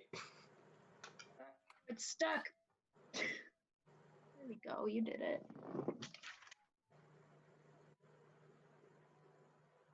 Oh, snap. 22. 22. Yeah. Like I said, you see a lot of servants kind of entering in and out. You don't necessarily see any suspicious figures. And the few doors that you do see, you kind of open up. A few of them lead to just like empty offices. One leads to like a storage closet. There doesn't seem to be anything too suspicious going on. Can I pretend to kind of be setting up a tray, and while I'm doing that, listening to any like server gossip? Server Sure. gossip. Make a perception check for me as well. All right. Ugh. What's my perception? +4. That's not too bad. 12 plus 4. 12 plus 4? Yes. All right, 16. You're able to kind of hear like two. It seems like one of the chefs is kind of working with two other servants. The chef is like appears to be like a middle-aged human man. Both servants are ferox. One of them is like a dragon ferox. The other one is a wolf ferox. He's kind of working with them to help set up the tray, and they're just like, all right, so you need to pair this soup over here with this dish. Make sure that they are served next to each other. Kind of like a third ferox kind of like walks up and just goes, have you seen where any more of the wine is? And it's just like, oh, Jesus Christ, I didn't think it would be going through so much so quickly. Yes, there's more in the back. We have another closet full still that has cases full of it. As he kind of like walks away, the cook is just kind of shaking his head and is just like, oh, these pretentious pricks and their love of alcohol to make their life a little bit more bearable. All right, so you're going to need all right, so take this up. You can go up with this now. I'm going to prepare a second tray for you. It seems they're all just very focused on what they're doing right now. There's not necessarily any suspicious conversation that you can pick up on. Okay, yeah, then I'll just like stop what I'm doing and go back to Arwen. All right. Yeah, they seem pretty busy down here. Is there anybody like kind of like not super busy? Someone that's kind of like lurking around? Yeah, us. Other than us, we don't need to work. We don't work here. Nobody cares. It's fine. We belong here. You would see like a light pink skinned tiefling woman just kind of like come back down with like an empty tray and just kind of like set the tray on like a table in the kitchens, and then just sort of like walk back out the double doors and just kind of like back to the wall, just kind of like slide down the wall slowly and just kind of like take a minute to breathe. But that's about it. Oh. Okay. I won't bother them. I'm pretty sure there's nothing down here. So I'll be like, all right, then. Let's go upstairs. Sounds good. To the Knights Barracks. Moving To towards T and Kai. moving towards Kai and T. Where's the first place you go? I kind of think we should start at the Council of Four offices. That works. Right, so you head to the Council of Four offices. Mm-hmm. You head down to where their offices are. You would notice, like on opposite ends of the hallway, like the two more open rooms where you had previously spoken to. In one room, Thalamra von Thompor, Duchess, and Grand Duke Bastion Brightbane. The other end of the hallway is where you spoke to Duke Janik Porter and Duchess Belen Stelmane. And there are four large doors, kind of like on the outer side of the hallway. Just 1, 2, 3, 4, spaced out equally in between those two rooms. Each of them engraved with a nameplate, one each of the dukes and duchesses. Quick question. Yes. I said that he brought his staff and his book with him to Colette's office. Colette's office. Yeah, I couldn't remember her name. Thank you. Can he have his stuff with him for the search and then put them back in the office before they go to the ball? Absolutely. I had assumed that you all had done as such. Okay, cool. I just wanted to make sure. So, like, if I said, like, oh, I take out my stuff, and you're like, I thought you said it was in the office. So I wanted to make sure. Is there anyone up here?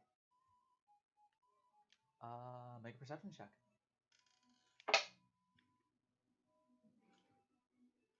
Terrible.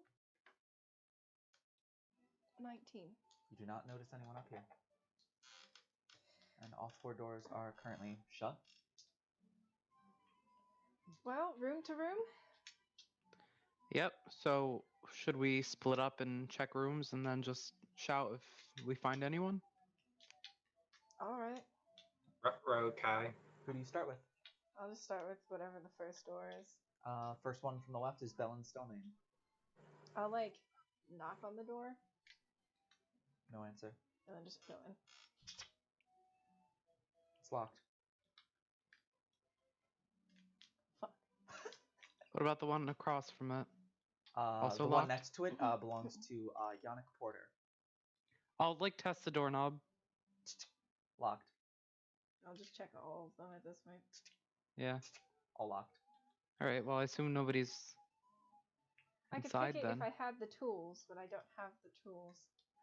I mean, I guess it'd be safe to assume locked doors mean they were locked, especially, with them being rooms for them.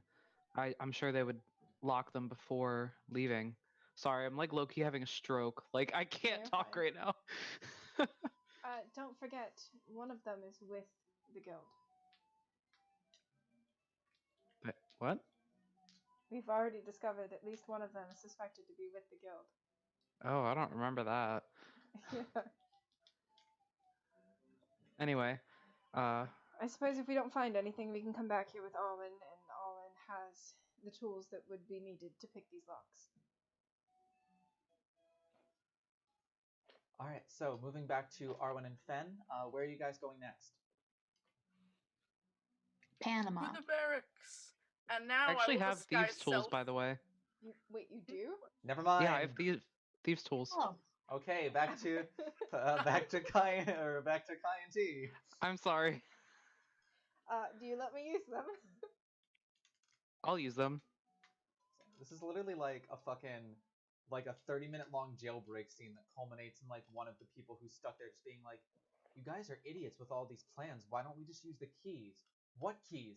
These keys." And it's just like, you had the fucking keys. One of those scenes where like they spend 30 minutes trying to pick the lock, and then the one person just casually just pushes the door and it opens. Yeah. Well, like I didn't think like we would need to check rooms that were already locked, so I didn't mention it. But then you said, "Well, we'll get Arwen over here to do it," and I'm like, "Well, if we're gonna do that, then I might as well do it while we're here." All right, whose lock do you attempt to pick first? Just the first door. Valentine and Bastion that were in the basin, right? It was Thalamra Van Thomper and Bastion that came to the basin and just absolutely started wrecking house on the guild. All right, we'll start with one of the ones that isn't that. All right, so start on the left. You have Bell and Stillman. All right. Roll me a thieves' tools check. As Kai hands them over, as the two of you are just like, I don't hand them over. I'm doing it. "You're doing it? Yeah. You have proficiency at thieves' tools? Yeah. What? When did I fucking? How did I fucking miss that? Fucking 3/5 of your party is proficient in thieves' tools.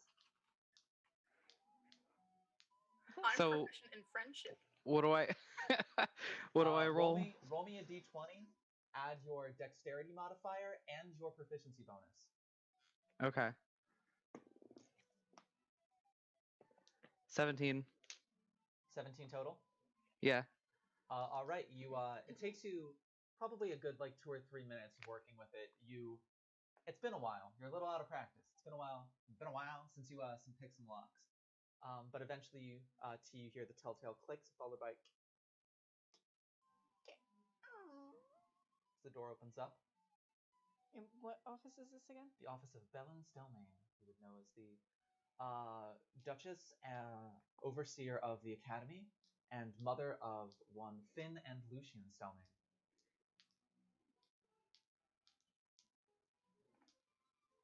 I'll peek inside, and if I don't see any the room probably wouldn't be trapped, but I'll just double check, and if I don't see anything, I'll step inside.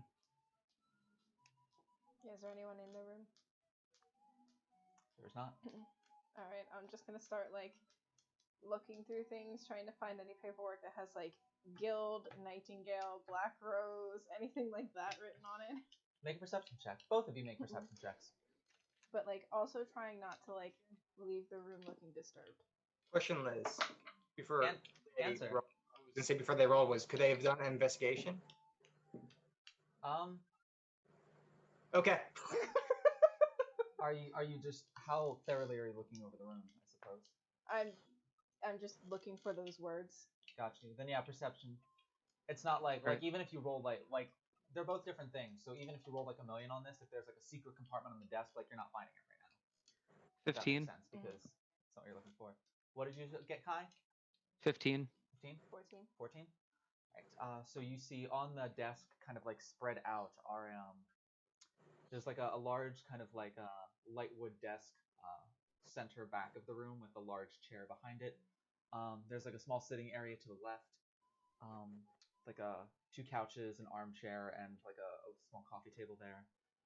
On the desk, the main desk itself, you would see a variety of like reports and papers that all have like the Mage Academy stamp at the top of it. Just like a whole lot of papers. She does oversee the Mage Academy though, so it kind of makes sense.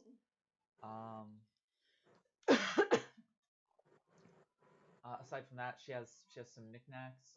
The room looks pretty clean. The only other thing that kind of catches your attention is the desk is straight back and the sitting area is to the left.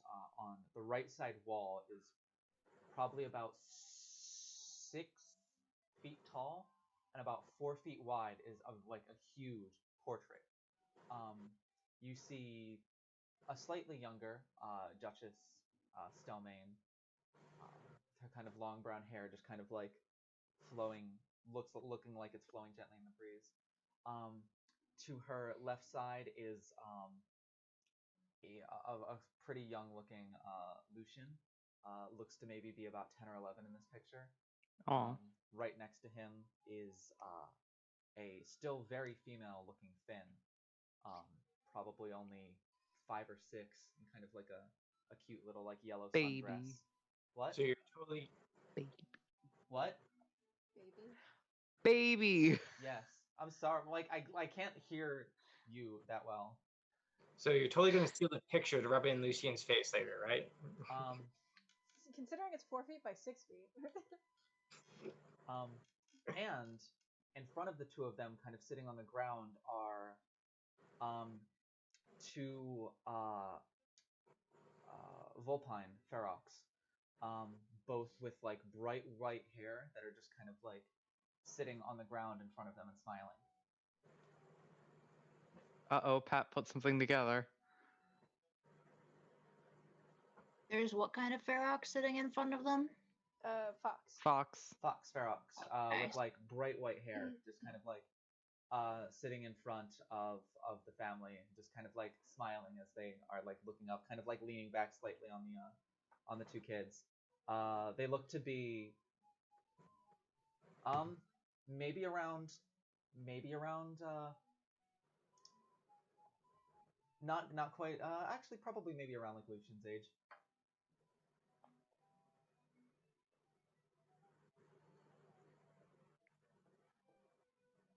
They both look like very scrawny. They could be servants of some sort or Okay. T, not really knowing anything about that, is just gonna like anything behind the portrait or any locked drawers on the desk.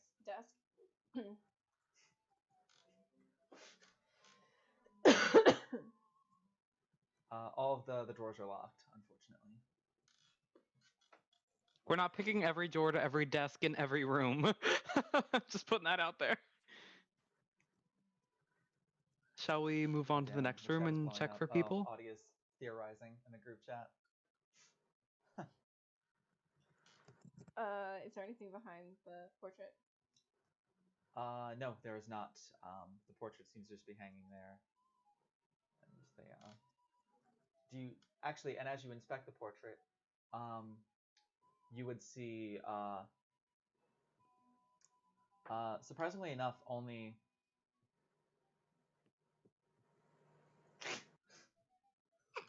only 3 names are on the portrait itself.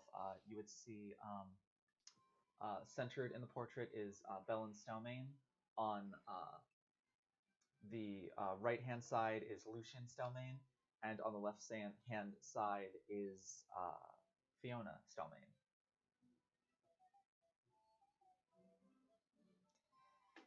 Well, I guess on to Yannick. Yep. T's gonna make an effort to try and make it look like no one's been in here and lock the door behind them. You do that. So you move to Next door. yes. Pick that lock. Also, Ash, to answer your question, no, they're half elves. Okay. I was confused. Yeah, no, they are. They are Elf have absolutely. what? There's theorizing going on in the group chat right now, and Ash was confused about the races of Knight and Aqua, and I just confirmed that Knight and Aqua are in fact half elves. They That's have what I thought. the pointy ears and nothing on top of their heads. Or appear to be. It's not like you've never met a half elf before. I haven't. Right. So, you move to Yonix. Yeah. Which one of you is picking the lock? Kai. I'm still doing it. All right, go for it.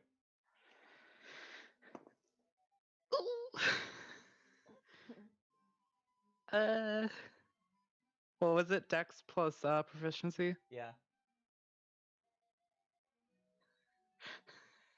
7.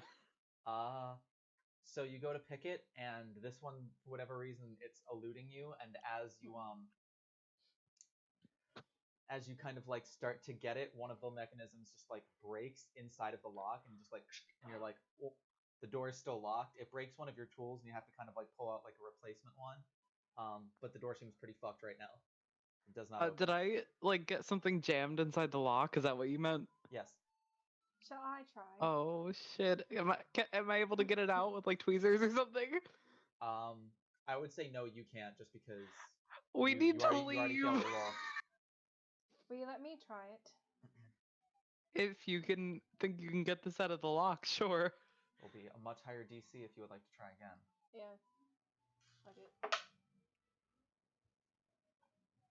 It's not great, but it's gonna be 13. 13? No, it's not even enough of a DC to beat the first one.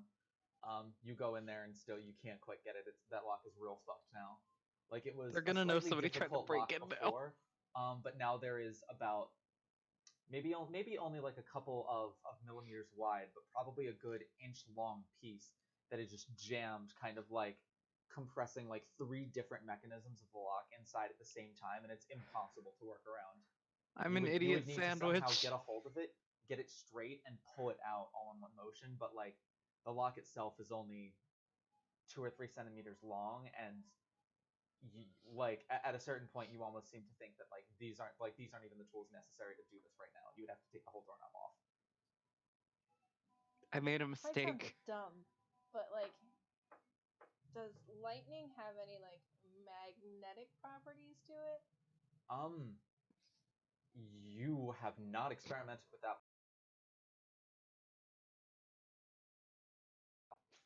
Okay, so if I try and like put my hand over the mechanism and shocking grasp and try and like go like this to try and like pull it out. Do you try that? Yeah, but I'm making sure not to touch like the wood to like not leave any like scarring. Supercharging the doorknob. As you do that, it doesn't pull out, but the lightning seems to arc along the doorknob, and the slight edge of wood that is touching the doorknob seems to like blacken and char a bit. You kind of like get, for the briefest moment, just a smell of firewood. I think we should leave that alone now. Well, We've done know enough someone damage. tried to break in. And now they're gonna know even more, so let's move on. This could. Summon your rat friend later. I have sneaky gloves. Well, I guess there's nothing we can fucking do. Do you want to move on to the next door, or do you just want to leave it as is now? I guess. Alright, we'll try it again. I try to open the next door with my tools. Right, roll for it. Oh. Like keeping track now of which offices you get into and which offices you don't, because there are things planted in every office. So this is Nat 20. Here Nat we 20? go. I just completely door screwed up is, that doorknob, and then I'm like, click. The next door is actually Grand Duke Bastion Brightvane. Yay, you our enter into the favorite room. person. There is a single armchair to the left-hand side, kind of towards the back, that seems to look out a window. And aside from that, he kind of has like a corner, like a catty corner desk set up. in the back right corner with the chair behind it, and that is the only furniture that is in the office. Would you like to look through again? Yeah, but I'll still trying not to like disturb anything. Both of you make perception checks. I almost missed the box. 18. Cool. I literally like bounced 21. off this and ended up in there.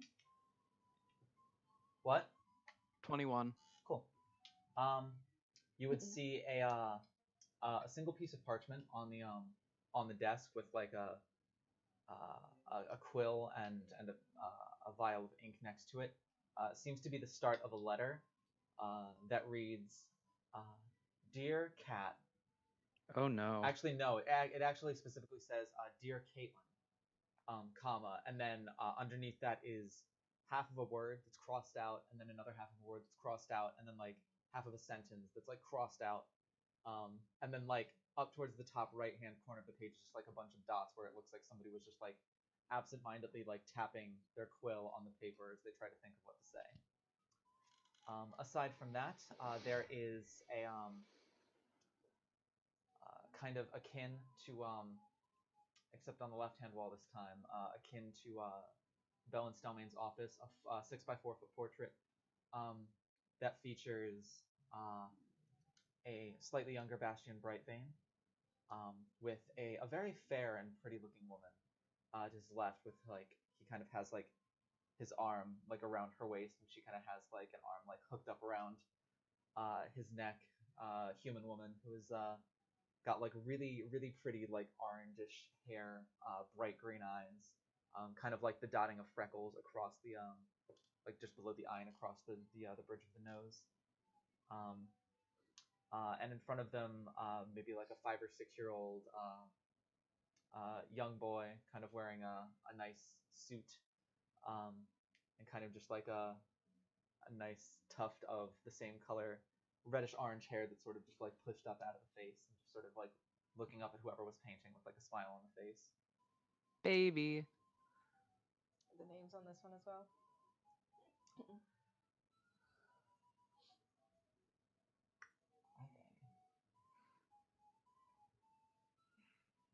They are, but since you're not investigating, you don't immediately see them right away. The only other thing that you would see in the room would be on the wall. There is a tower shield and sort of like a slightly longer than average greatsword that are kind of mounted along the wall, that you would recognize as you'd seen them once before when Bastian came galloping into the basin. They're the same weapons that he used. Are the drawers on his desk locked as well? They are. I'll just chuckle a little bit when I see the portrait, but then after giving a glance over the room and seeing that T checked the drawers and they were locked, I'll motion to move on to the next room. I'll check behind the portrait again like I did the other one. Right. There's still nothing behind it. And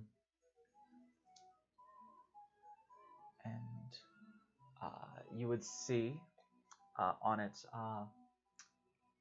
Bastian Brightbane towards the ones on the left side. On the right side would be Kaliana Brightbane. And in the middle, Caleb Brightbane.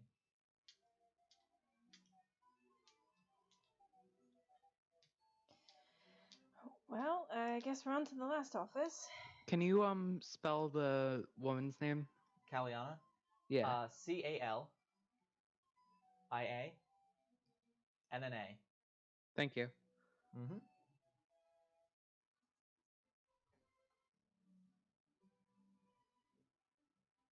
All right, so I'll try the knob on the next or the last room. Go for it. Von Thomper. 12. 12. Same thing as the first time. Kind of go to try and get into it, and once again, it just doesn't open. Your tools are starting to look a little beat up from the abuse. Do you want me to try? Yeah, go for it. Better than last time. Oh, a natural 20. A natural 20. You are able to kind of work through the mistakes and kind of just so barely kind of creak the door open. And just as the door creaks open and you go to withdraw the tools, the main kind of tool you're using for pushing down the locking mechanism comes out, just snaps in half. Damn it. Well, at least it's not in the door. No longer possess thieves' tools, Kai. It's okay. Now broken. Good thing we have like 2 other people that can use them. And have them. I don't have any. Oh. Right. So Well, what do you do? Arwen does. You could always buy more. Same thing. Search the room. Which room is this? Thalamra von Thumper. Go ahead and make a perception check. I don't know why I don't have this memorized right now. 21. Cool. What you got, Kai? 23. Cool. She has a very similar setup to Bellen's domain, kind of like the sitting area to the left, the desk front and center in the back. On the table in the sitting area, you can kind of see a whole lot of you see like a map of the palace laid out, as well as a whole lot of sheets that seem to detail the guard plan for both the city guard in the palace as well as the Flaming Fist.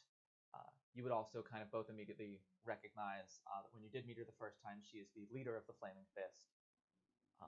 But it seems to just be kind of like the guard rotation for tonight, with like certain things kind of like highlighted, a few names kind of crossed out and kind of like rewritten to different spots. It sort of seems like the schedule that she kind of like poured over and was working on for tonight.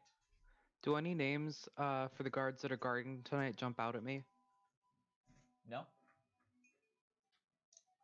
Right. Is there any portrait in this room? There is not. There is a couple of hooks on the wall that don't appear to be holding anything. They're just kind of like there, ready for something to be hung on them. And there is a kind of like perfectly lined up on the desk, just a small sealed envelope. That is it. Is the envelope addressed to anyone, or is it blank? It is addressed to Thalamra von Thumper. Okay, so it's mail for her. Yeah. Okay. Well, does the seal have anything on it? Like how they have like A family seal or something. Yes, it does. It seems to, as you kind of take a close look at it, it seems to, in the center, feature a set of like fanned out playing cards almost, with like a wreath of holly that kind of like goes along the outside of it.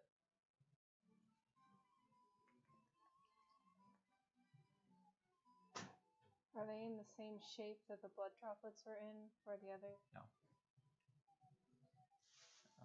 The logo itself, if you're comparing it to that, looks very dissimilar. Do I recognize the seal at all? What? Do I recognize the seal at all? Make a history check with disadvantage.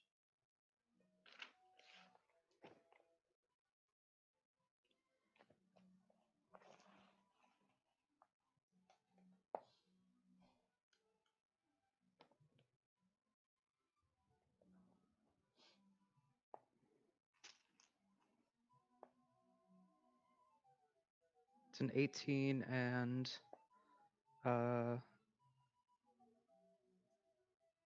it's gonna be an 18.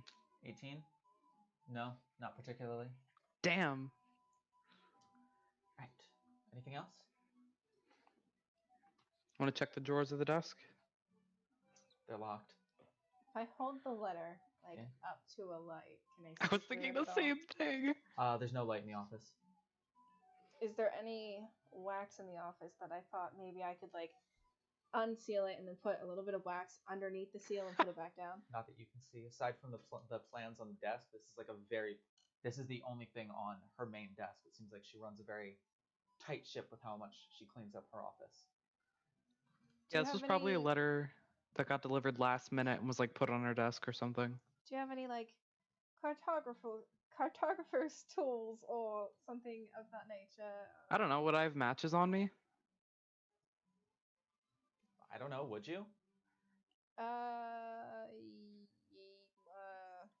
Well, Can I guess light a would. match So I have a and hold it storage up? back, right?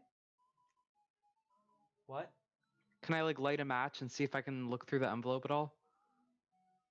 Like I already held it up to a light and Liz said I couldn't see anything. I thought Liz said there was no light in the room. There's no light in the room. Oh.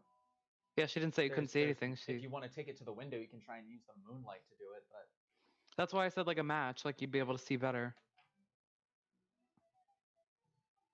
I can just do shock and grasp from like obviously not touching it, but like enough light to be able to see, right? you can certainly try. Or we could use a match. I mean, okay, and then she just has us burn the envelope with the match. I'm not gonna burn the envelope and just using it as a light source. Or you could open it and then just remelt the back of the wax seal, so then we could get to the ball at some point. That's what I was asking, and Liz said no.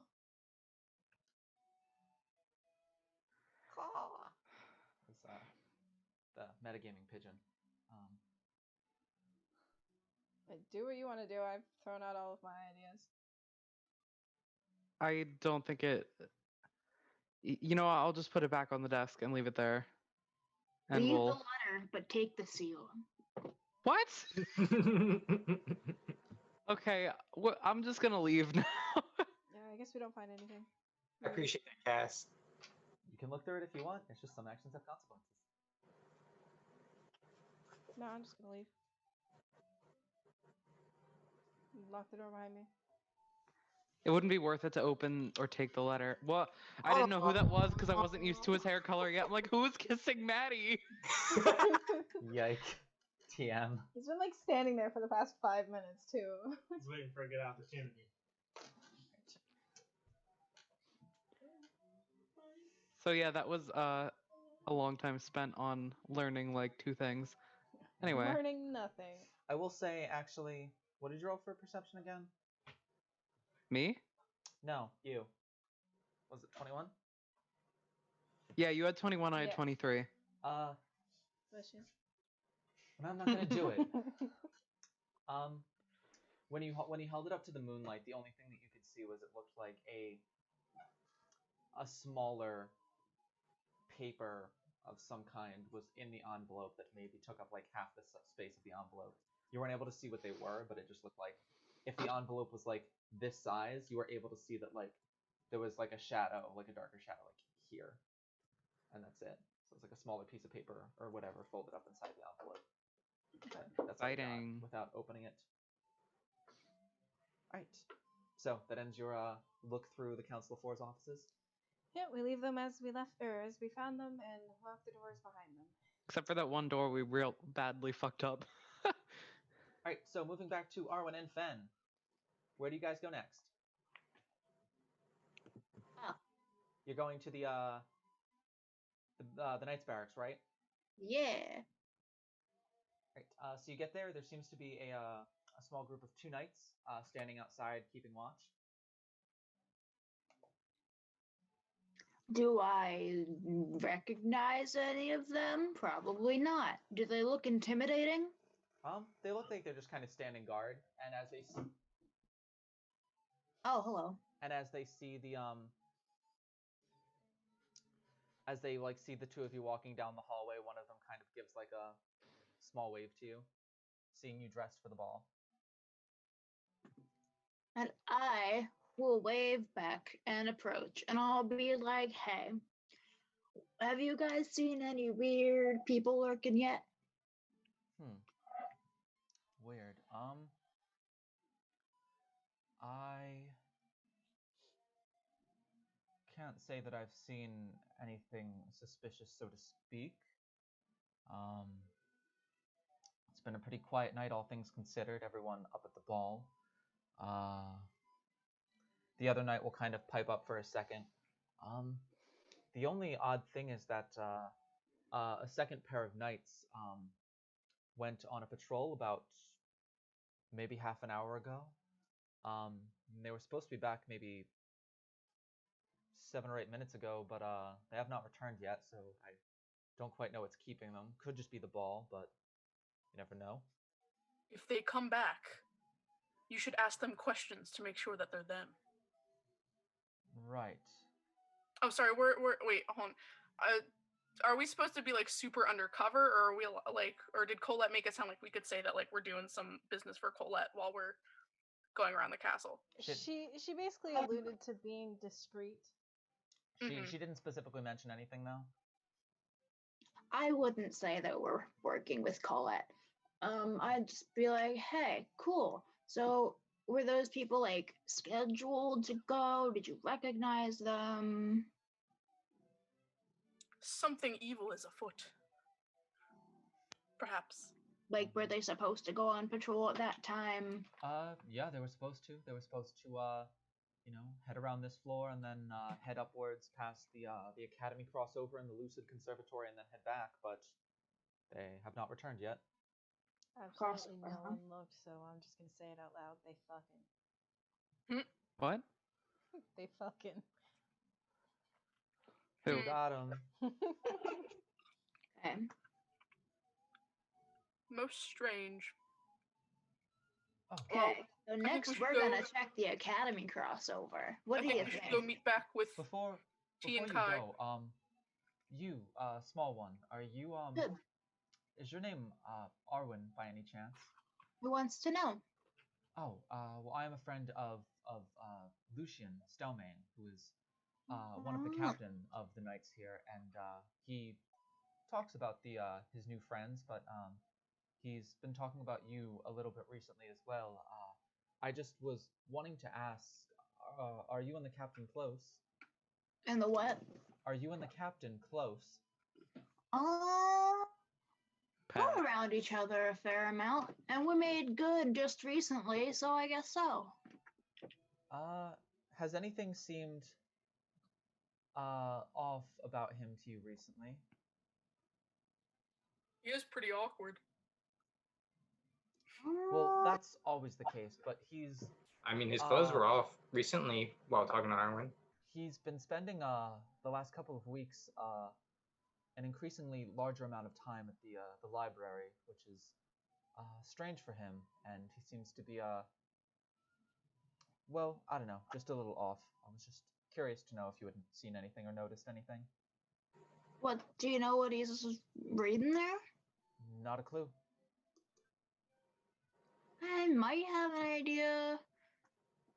But I'll ask him, and I'll let you know if I find out. All right, thank you. It is appreciated. All right, so the two of you are heading up to the I'm assuming we're gonna like double back to meet back up with T and Kai. No, I'm going right there. All right. Well, I'm going to go back meet up with the rest of the group in case somebody ambushed those guards. Bye. Goodbye, Arwen. So the two of you are heading, well, one of you is heading back to T and Kai, the other one of you is heading to the Academy crossover. The two of you. Yeah, I would just keep heading up to the Academy Bridge / church. So the four of you all meet up at the Academy crossover. Can I keep... Sorry. What? I was gonna say, can I just like keep an eye out for anybody as we head back to meet up? Got you. You don't see anyone until you get to the Academy crossover. There appear to be two guards. As the four of you all meet up again, there appear to be two guards stationed in front of that as well. And you are able to very easily recognize Knight and Aqua standing in front of where the crossover begins. Gotcha. As they kind of like see your party and kind of give like an odd like eyebrow raise and a slight wave. Suspicious. So to what do we owe the pleasure? Don't you all have a ball to go to? Yes, we do, Aqua, if that is your real name. And I'll look at her really suspiciously. My god. Yes, Tell we're all me, here. Aqua, how Aren't did you I dying? appear at the hot springs exactly several weeks ago? Was I large or small? Knight would answer and just be like, you were really large, and then small, and then large, and then small again. All right, okay, we can trust them. They're the real deal. I not. And why aren't you at the ball? Because we drew the short straws and we were on guard duty for the next, I don't know, hour or so. We'll be going afterwards, but, can't go right now. Duty calls, and all that fun stuff. Don't worry, you'll know about that soon. She kind of, like, gestures to Kai with, like, a smirk. Can't you just use magic and make like some sort of wall? What's that supposed to mean? I suppose you could, but that would make it awful hard to get from the, academy to the palace. Who's going to the academy when there's a ball at the palace? I don't know, people who are studying, people who don't care for balls. Has anyone gone through recently? Nope, can't say I've seen anyone all night. Aqua would pipe in. We haven't seen anyone suspicious, but we did, obviously Colette was talking to us about the possibility of something. The only thing that we saw that might be suspicious was, there was a black cat that kind of came down towards the end of the hallway and just kind of lingered there as we talked for about 30 or so minutes, and then seemed to quickly scamper away. But that was about it. Char. And what were you talking about during that time? Oh, just this and that. How much we didn't like being here at the moment. How much we'd rather be at the ball. Just talking to pass the time. Was somebody supposed to be around here like 30 minutes ago that never showed up?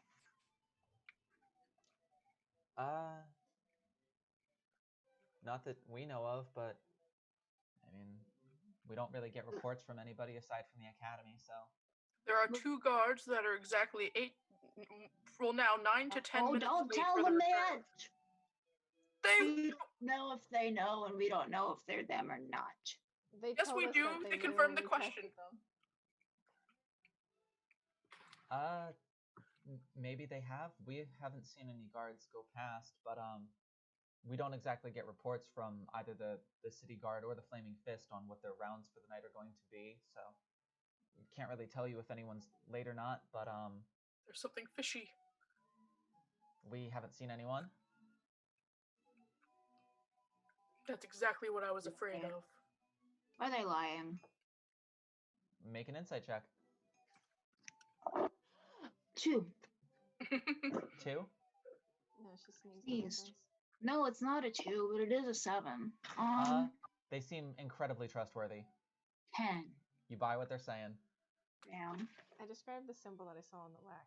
Do you know what that is?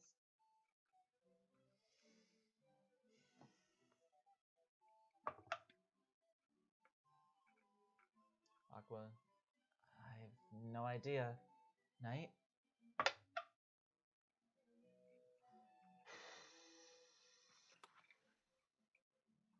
Can't say I do, if I'm being honest. Ooh, Either they've T's already left description, or could I see it by they're now? in the ball. Is there any place else you have to check, or? And the other place we haven't been is the place of worship up here. Yeah, that would be, actually, that's the same direction the cat was heading. That was, just up that way. It's the entrance to it. I'm telling you, it's Char. Why would she be here to look at them? I don't know. She's in a lot of places at once. So can you like She has ask many her followers. Maybe thoughts? somebody here follows her. So can you follow her? Can you ask her with your brain thoughts? All right, I'll try. With your I'm gonna brain do the thought. weird prayer thing that I do, where I try to ask Char a question. Make a Char. religion check with disadvantage. Yeah, that sounds about right. So I have +3 to religion. Where's my dice? Put it. Want me to flip my coin, the 1 or 2 coin, to see if you just succeed or fail? Right. So first roll is 13. Second roll is 12. So 15 total. You don't get a response. Damn. Something tells me she's very busy in her cat form, and that's why she can't reply.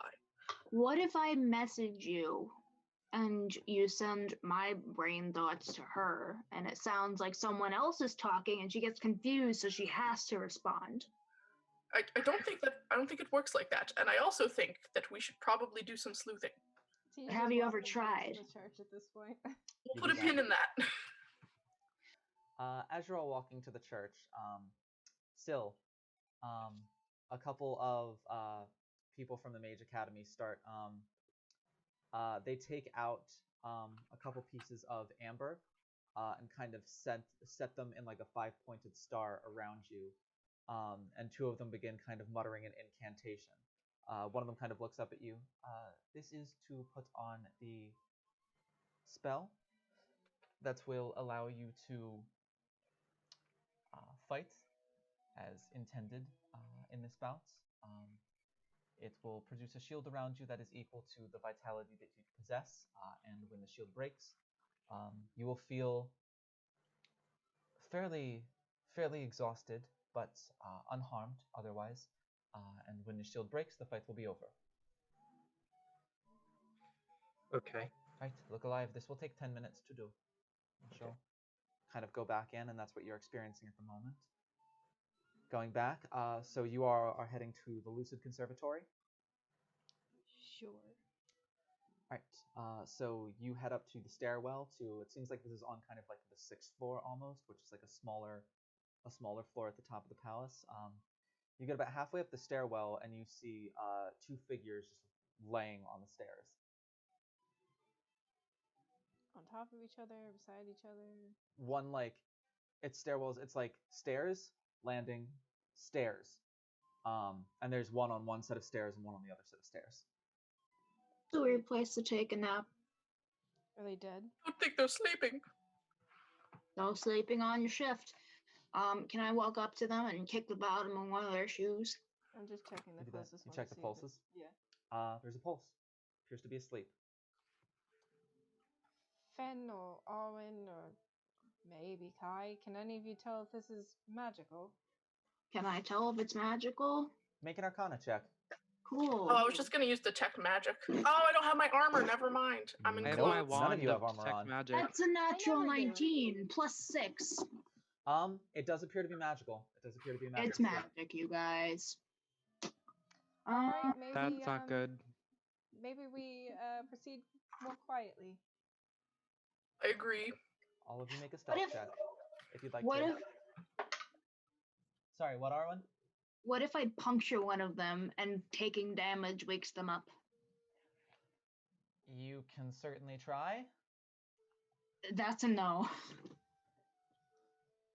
16 for stealth. Okay, T. 17. Cool. Fen and Arwen, 18. stealth checks.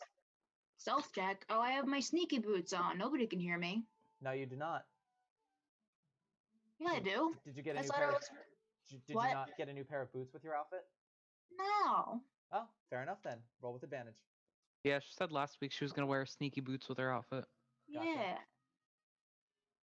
So do I roll? Yep, roll with advantage. And Fen, what'd you get? 19. Cool. Oh, thank God for advantage. Not by much, but. Oh God, and what were we rolling for again? Stealth. Stealth. Stealth. God, that's terrible. 12. Noted. You all feel pretty confident that you're moving quietly. As you head up,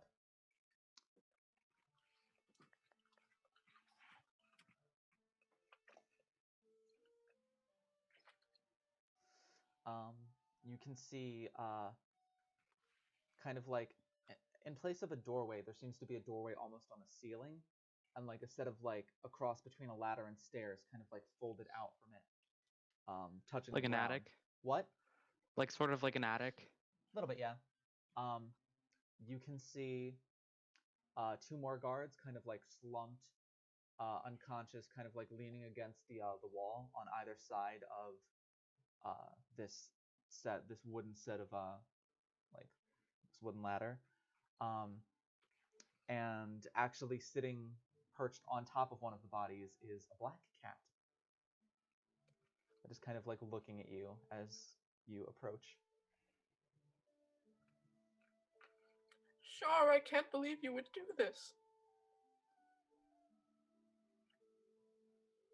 Any response?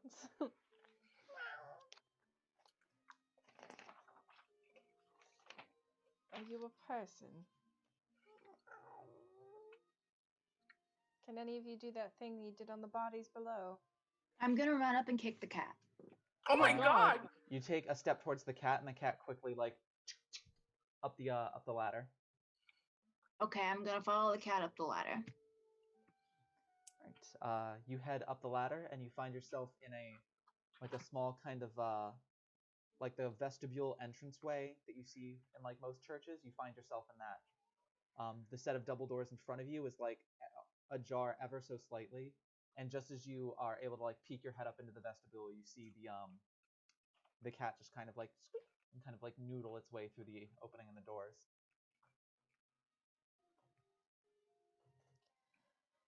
I'll go up. Yeah, I'll follow after. Me too. I went up first. Yep. All right. So all of you are in the vestibule now. What do you do? Follow the cat. Look around. What's in there? The vestibule appears to be pretty bare. Question: Answer? Is Riv with them? No. Riv went with a lot of your NPC friends down to the Gotcha. ball to watch the fight. She's not exactly discreet. She is not that. She is a lot of things, but she is not that. So it's mostly empty. It is very empty aside from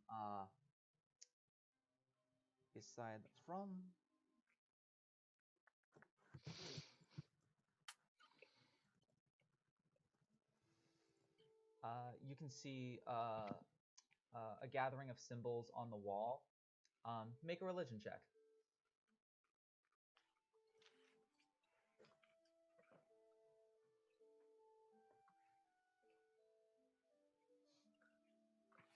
$17. 17. You recognize one of the symbols of that of Moradin, who is the lawful good god that presides over Mount Celestia. You notice another one is Selune, who presides over the neutral good, chaotic good land of the Beastlands. Sorry, what was the Another first is one? that of Seani Moonbow, who presides over Arborea. Another one is Averine, who presides over Eastgard. It seems to just be like a collection of religious symbols here towards a lot of the good gods and goddesses of the realm. Okay. Are there any other people? Not that you can see here. I'm gonna start to head through the door that's slightly open. Gotcha. You would see I've probably been a set of following the about- cat this whole time. What? Yeah, Arwen said that he was just following the cat. So you go in there. You can see Arwen towards the front of the main chapel. There's about 16 rows of like 15-foot long pews that all kind of gather towards a center area where one might preach from. There is a large like circular, probably 20-foot tall, circular stained glass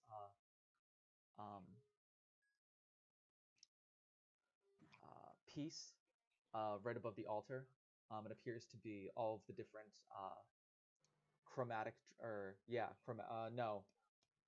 metallic dragons in a circle, with kind of like a tree of life on the bottom. As branches slowly grow up into almost like golden mountain tops. It seems to be like a depiction of Mount Celestia.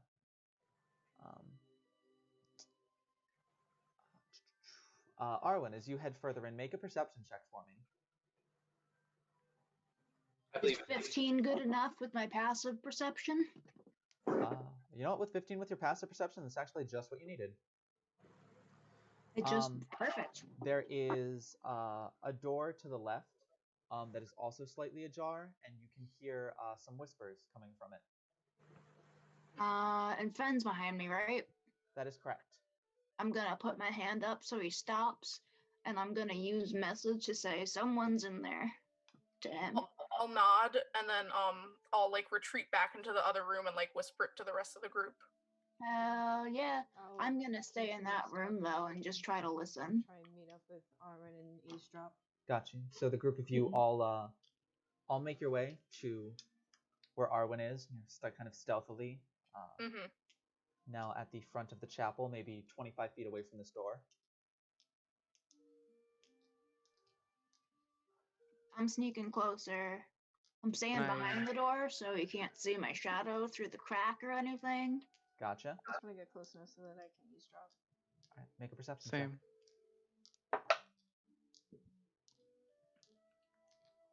18. 18? Yeah. What languages do you speak? I guess put better, who speaks Elven? Me. I Got you. speak Elven. I think. Fen, you do? Yes. Yeah, I do. Kai, do you? No. I'm an elf. Correct. All right, so I'm not. you would just hear some slight whispers in a language you don't understand. Same thing as you, Kai. The other two of you would just occasionally catch like words here and there. You catch like the word city.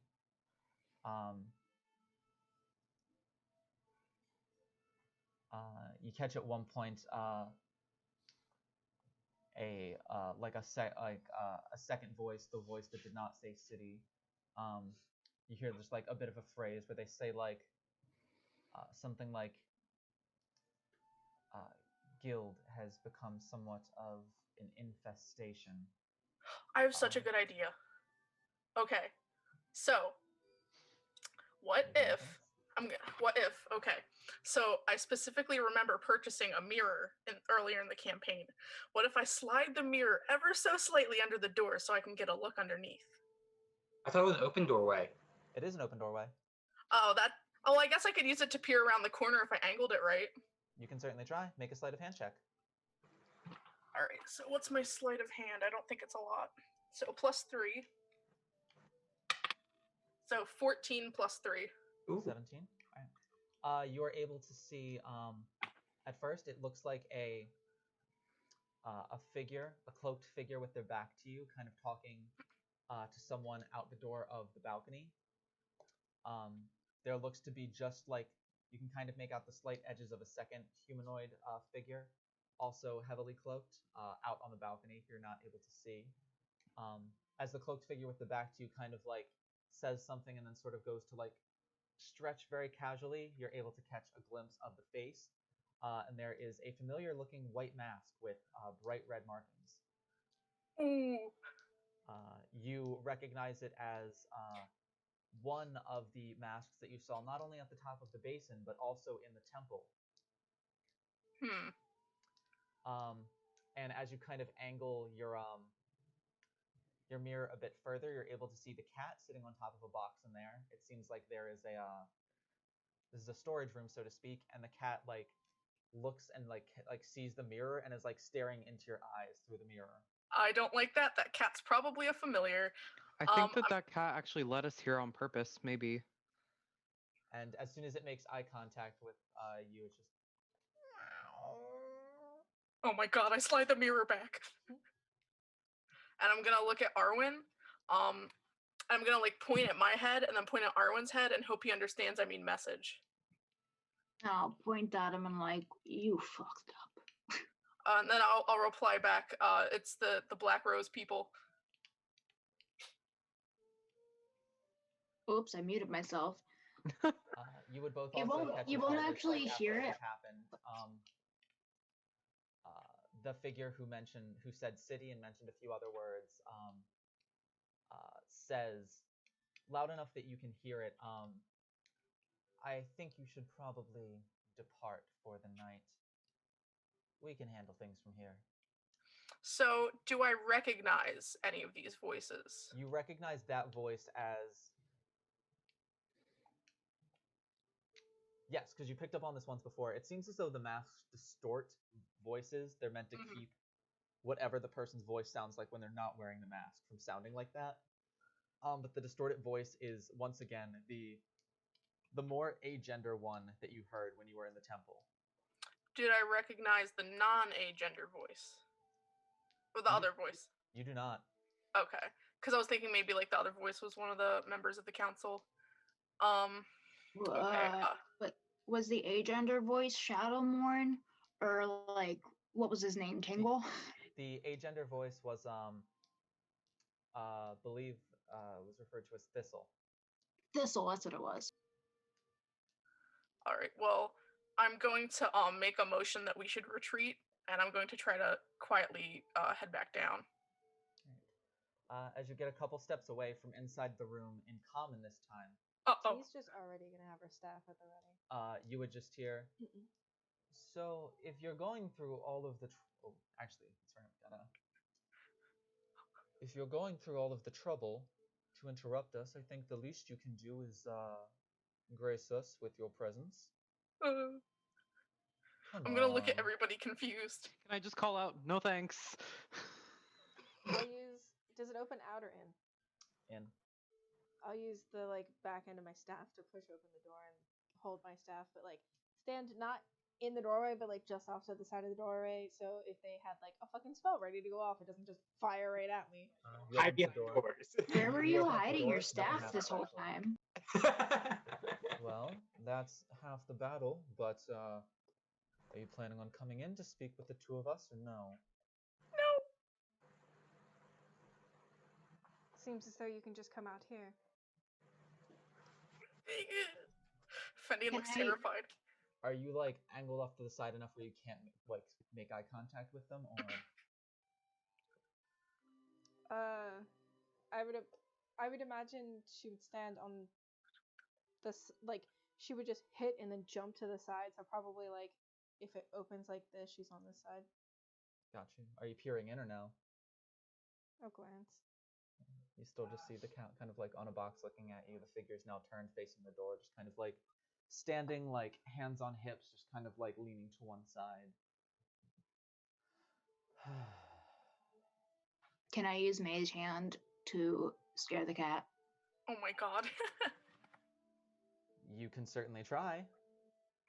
Cool. I'm gonna use Mage Hand to what am I gonna do? You can goose the cat. I was gonna say I'm gonna pick the cat up so it's an inch or two off the ground. As soon as you collapse around the cat and kind of lift it in the air, you just get a very angry. That's okay. Oh my goodness. I'm just. They already know that we're here. I'm just gonna angrily present myself in the doorway. Well, nice of someone to finally make an entrance. Otherwise, we're going to be here all night. Can you ask your friend to please put down my compatriot? I knew it! No, it's just gonna keep going an inch higher. Just put the kitty down. The longer they wait to introduce themselves. Well, I believe we've met before. Listen, you weren't being very subtle, knocking out a bunch of guards and just leaving them there. Why did you even have to meet up here on the balcony? You could have just met literally anywhere else. Could have. We also could have knocked out some guards and met on the balcony. And we did. It seems like an awful lot of trouble to go to for this meeting when you could have done it somewhere without having to, do all of that. Well, maybe we'll invite you to plan our next meeting then. You ever thought about joining a cult? Well, let's just say I'm already sort of part of one, so can't go around joining too many. Ah, that's right. You're the warlock, correct? Yes. So you came all the way here just for a meeting? I imagine T still hiding behind the side. He's just gonna do the snap. A meeting? No, we came here for a little bit more than that. Which was? Hey, Temp, you wanna give me a hand here? Arwen, your mage hand all of a sudden just loses its grasp on the cat, as the cat kind of throws itself forward, and its form changes as the wild shape that it was using drops. And you see another figure standing maybe an inch or two taller than the first figure, now in the center of the room, kind of looking at you, Fen. This figure is one of the ones that was at the top of Bright Vein Basin, but not one of the ones that was in the temple with you. So Why it's one lead of us the here? cloak. What? Why lead us here? You obviously knew that we were coming. We had no idea that you were coming. Well, I'm sorry. I'm talking to the I guess druid. The druid just kind of like looks at you. We did not know that anyone would come. We simply wished to have our meeting, which you so kindly interrupted. It's because Is, this is all incredibly suspicious, as I'm sure you can imagine. Is the druid also like in the same cloaks and mask? Yes, the mask is a slightly different design, but definitely the same kind of mask. What are you really doing here? I told you, we had a meeting. Though I suppose, the meeting has turned into a bit more than that. The figure kind of like reaches behind it and like slowly pulls out a twin set of daggers, one in each hand. Now, I don't think things have to necessarily come to that. You were mentioning how stupid and annoying the guild is, and that is still something we can agree upon. I'll step in front of Fen. They're quite a thorn in our sides as well. Oh, it looks at least like one of you is ready for a battle. Oh, she's always just don't listen. She's she's in a bad mood. She has makeup and stuff on. Let's not do anything that is. Let's not do anything that we can regret. Perhaps this can be solved with words. Can I use Mage Hand to swipe off one of their masks? Oh my god. You can certainly try. Make a sleight of hand check. Just while everyone's like in the middle of doing something else. Oh my god, Arwen's gonna like try to take off the mask of like a 20th level sorcerer. Yeah, basically, but they don't know where I am yet. It's okay. Y'all can be my meat shield. Make a sleight of hand check. I also have no, I don't have them on. Oh my. Wait, do I get advantage on this roll? We're in danger. Yep. I don't believe so. No. Okay. 13, unfortunately. 13. You go to swipe, and the figure just kind of steps back just in time as your mage hand passes by. And you can kind of hear like a from the figure in front, the figure behind. Well, I suppose now it's a party. Oh my god. Fenian literally says out loud, "Oh my gods," and he like rubs his temples. I mean, can we have our shit together just one time? To be fair, we don't really mean to kill you right now. We just need to buy enough time for the third party in this meeting to get away. Oh, Balderdash. Coming back down. No, Baldur's Gate. Coming back down to Syl. The spell finishes. You exit the chamber, the waiting chamber that you are in, as you approach the dance floor itself. As you and Rax stand on kind of opposite sides of each other, you with the Wit's End rapier drawn, Rax with her greatsword Winterthorn drawn. As everyone kind of cheers, the two of you are announced. And Rax kind of looks at you and kind of like gives like a polite bow. So we'll do the bow, but as he comes back, he'll just throw back his arms to throw off the jacket. You get like a chuckle from Rax as she witnesses that. You ready? All right, let's do this. I need you, but also everyone, to roll initiative. Aww. We're going to bounce back and forth between the two fights. You want to start it now, not next week? Okay. Yeah, it's not going to take long. Okay. Besides, this is there's a very specific end point for tonight. Right.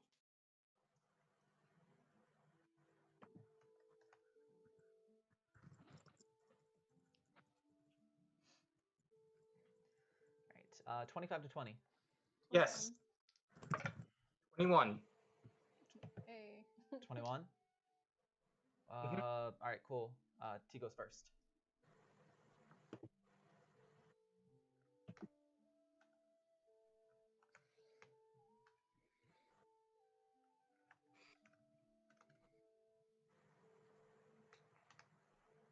Uh, 15 to 20. You got a 17. Erwin, Kai.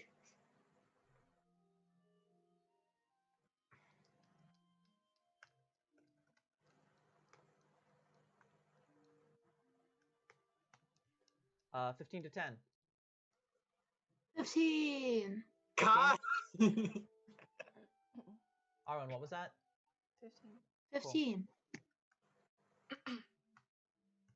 Kai, what'd you get? 8. Oh. Right. It's a nice symmetrical number. No guiding bolt today. That's not what I want. I need this. I need Good, that. good, everyone. If we die of honor. If we die as shitheads. There we go. What? What does that mean? I don't know. Right. T, you're up first. At this point, the druid has drawn like a staff from just like a basic quarter staff from behind their back, and the other figures just kind of like very, very casually twirling daggers. They said they just needed to buy time for a third party to get away. And that is what the figure said. We need to get to the ball, and I'm going to shove Fen out of the doorway and try and follow after. Whoa. All right, you get as far as you get to the vestibule, and you look down at the like ladder that you came up, and it's been folded up and now is closed. I can't open it. You go to touch down, and as you touch the wood, there seems to be like an inch or two above the wood, like a light blue arcane field that is sitting over top of it. Can one of you do a thing with this? And I imagine that's my turn. You probably have like another 10 feet of movement if you would like. I'll try and position myself back towards my comrades, I guess. I'll say you get about halfway up the pews again. You are a monk. You're very speedy. And I figured you would see like the magical thing and just be like, you know, can't do shit with this, and then kind of turn around and head back. Yeah. Actually, it's only like, what is your movement? 40 feet? 45? 45. 45? I'd say you get all the way back. You're not like in front of the door anymore. You're like 15, 20 feet away from the door, but you're all the way back at the front of the pews now, like in front of the altar. So you're like making eye contact directly with the two of them. Oh, well, wait. Do I still have my action then? Yeah. You have your Okay. action and your bonus action. Yeah, you have your action and your bonus action, because it's not like you literally reached down and were like, shit. I can see one of the Black Rose people, right? Indeed. All right. You can see both of them. So for the first time ever, I'll use Witch Bolt. Roll to hit. Which one are you aiming at? Whatever one's closest. That'll be the druid. Roll to hit. Do I add anything to that? Yes. Con. Yes, this is your racial ability, right? Yeah. Yeah, con. Con and proficiency. That's gonna be over 20 then. Oh yeah, that hits. Absolutely, that hits. Okay.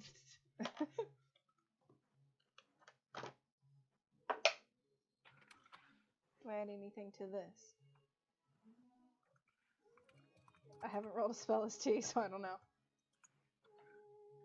Do I add anything To the damage? that? No. Okay, so then 10.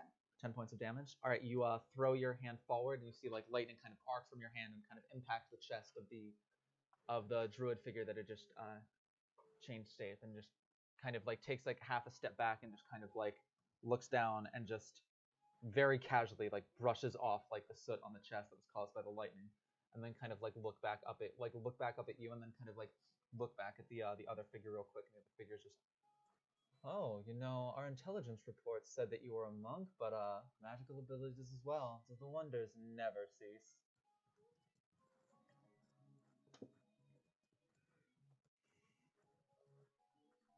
That'll be everything. Right. With that,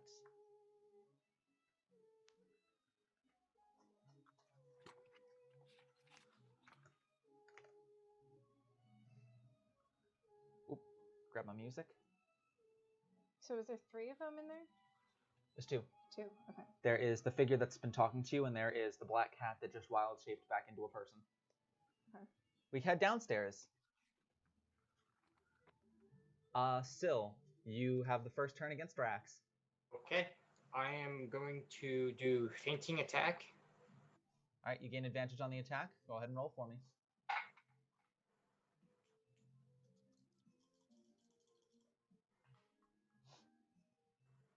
Ooh, natural 20. That typically hits.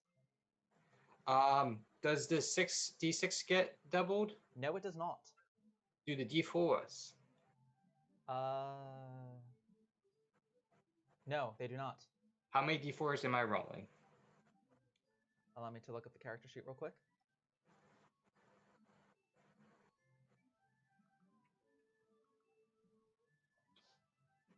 Three. Okay, so Intelligence score of 16. wow. She's smart. Yeah, 7. Just That'd be not double. charismatic. 17. I would ask to borrow d4s, but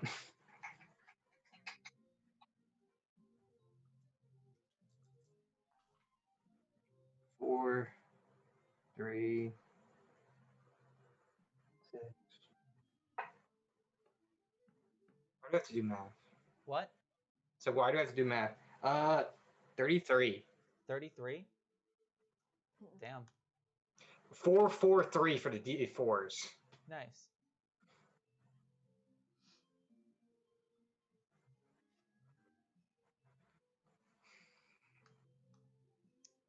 All right, so you kind of like start and kind of like faint like you're going low and then strike up towards the chest. The blade gets stopped by the barrier, obviously, that was put on both of you. Right before it hits, but before she's able to parry, it just kind of hits the chest and you're able to see it just like sparkle and crackle. The crowd like oohs and ahs as they see this. You hear like a couple people from the audience that you know, or from the crowd like cheer for you. Also, voices? you hear happy dragon noises. Do I recognize some of the voices? Yeah, you're able to recognize Gab. You're also able to recognize the young lady sitting next to Gab. Your sister is also cheering for you. And as you kind of like look up and see your sister, next to your sister is your mother, who also is like giving like a very polite small clap. But what color are her eyes? Your mom is supervising your sister's date. I mean, you're not wrong.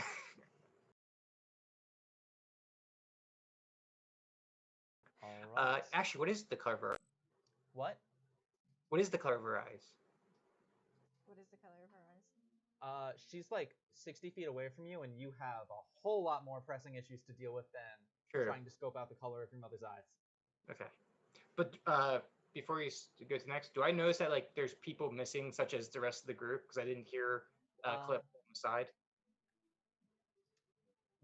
Make a perception check. Nope. No? You don't notice anyone missing at all. We're that unforgettable? Exactly. I rolled a 1. So imagine the very imposed like Roxanne walk forward. It's like, where? Oh shit.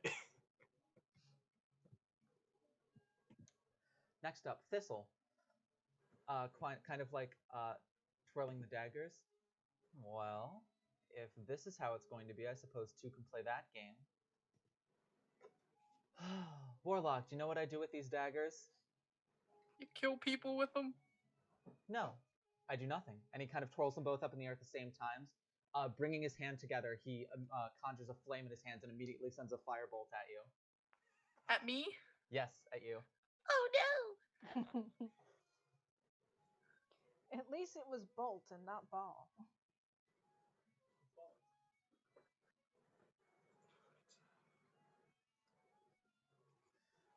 That is a 17 to hit versus armor class. Keep in mind, I will currently are wearing reaction. no armor. I will What? reaction shield. Reaction shield.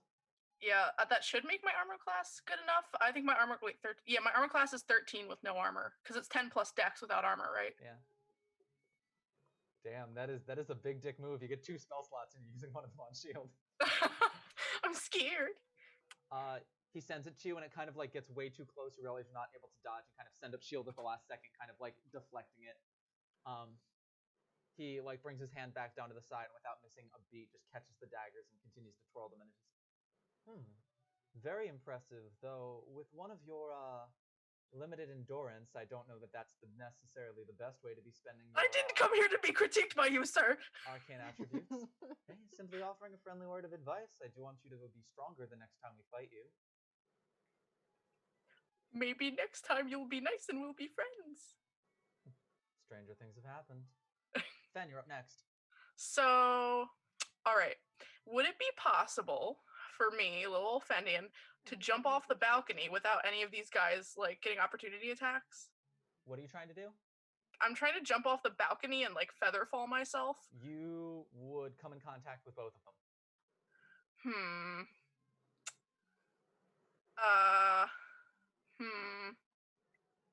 I am going to take that risk. I'm gonna go, ah! I'm gonna scream like a dandy as I run by them because I'm hoping maybe it'll disarm them that I'm such a pussy. And I'm gonna leap off the balcony and then I'm gonna as I kind of get closer to the ground, I'll feather fall myself. All right. As you move past the druid is going to use their war mage feat and attempt to thorn whip you.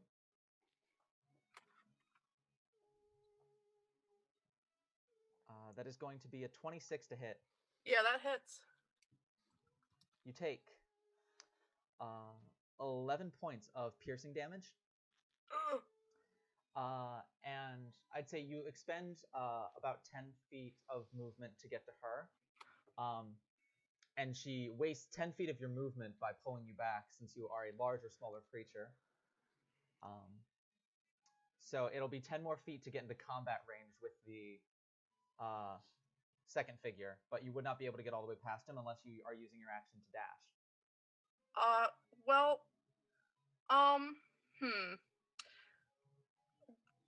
I wouldn't start to get close to hitting the ground until my next turn. So let's see what happens. Right, so Yeah, your action dashing past him. Yeah, and hopping off the balcony. Right. So we're using the reincarnation dust on Fen. Got it. Quite possibly.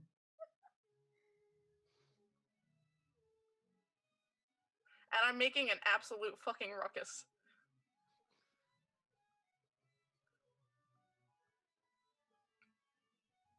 All right, the figure swings at you. Oh, that is a 26 to hit versus armor class. That also hits.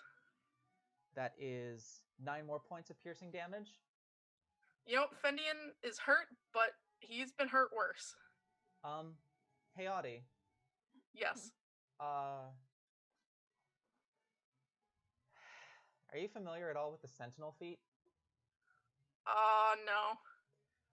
When you hit an opponent with an attack of opportunity, their movement drops to 0 for the rest of the round, and they cannot leave your melee range. Oh, you're an absolute bastard. I say to whoever does it to me. It is the second figure, kind of like stabs you on the side with a dagger and like twirls you, so that you almost kind of like spin back towards the figure, and the figure actually like catches you and like pushes you back onto your feet so you don't fall. How romantic. Oh, Fendian looks absolutely pissed. Careful, I don't need you falling and breaking the things in here. Like his heart.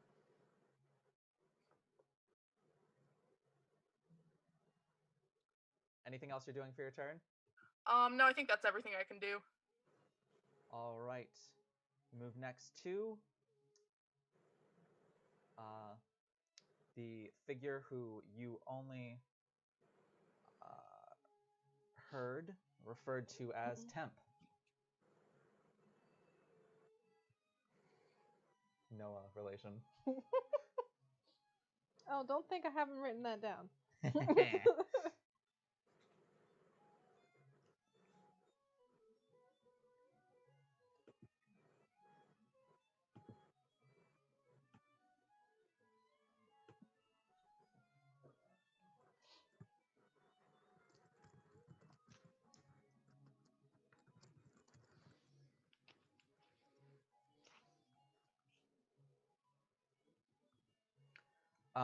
The figure kind of like turns the head back over towards the first figure and just you just hear, "May I?"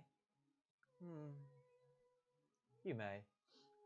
Raises the hand forward as it just starts to glow, and shoots a bolt that kind of goes above all of your heads, and shards of ice just begin to rain down on you in like a 20-foot radius cylinder, just all in your area, just coating everything in ice and just pelting you. I need Kai, Arwen, and T to all make dexterity saving throws for me. Nice. Need to get this bullshit in before half the party has fucking evasion. 24. Oh, you pass. I forgot what kind of roll we were making. Dexterity saving throw. Oh, good. Except I rolled really poorly. What you got? 10. 16. What did you get?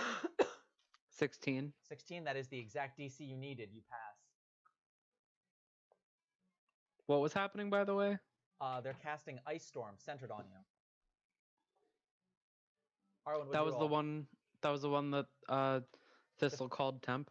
That was the one called Temp, the figure that seemed to wild shape from a cat back to a person. Arwen, what did you roll? Not enough. Okay, I guess you fail. All right. So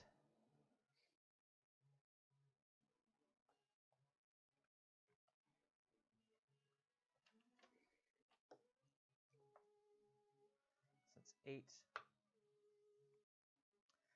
So Arwen, you take 8 points of bludgeoning damage. Kai and T both take 4. You also take 3, 6, 7. Arwen, you also take 9 points of cold damage. Kai and T, you both take 4 points of cold damage as you are just pelted with ice, and the area all around you is now difficult terrain for the next turn.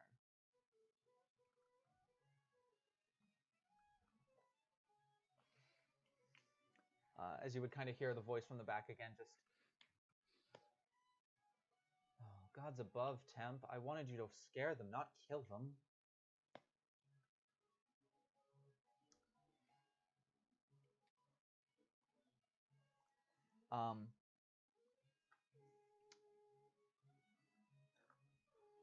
Begins to say something else.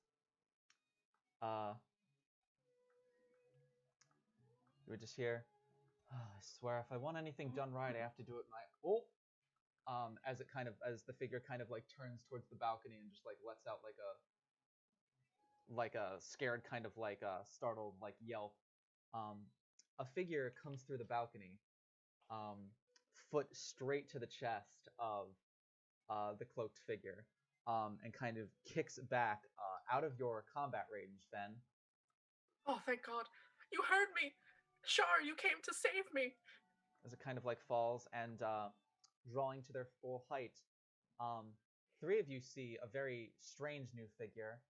T, you see a familiar cloaked figure wearing a white mask that comes to about here, with dark red markings on it, not similar to the bright red markings of the Black Rose General's mask, but dark red markings of the 3 swords on each side of the cheek, holding a firearm of some sort.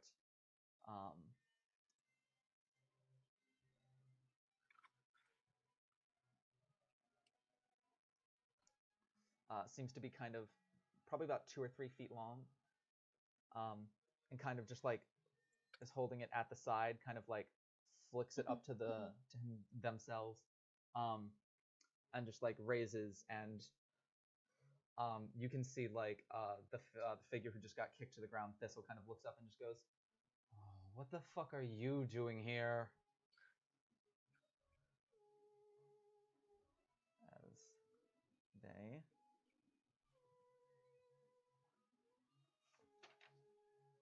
You just hear T going, "They're friendly." I think. It's Char. they're gonna fire.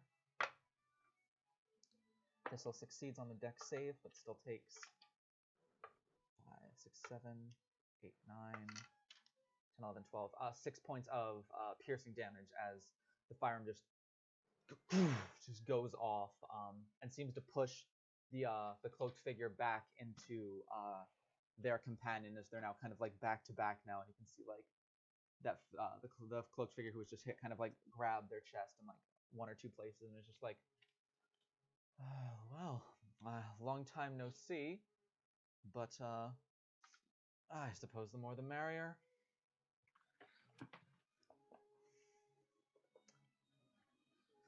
Up next, their turn over, as the cloaked figure with the half mask on that kind of ends at the nose kind of like looks over to you, Fen, and just kind of gives like a nod.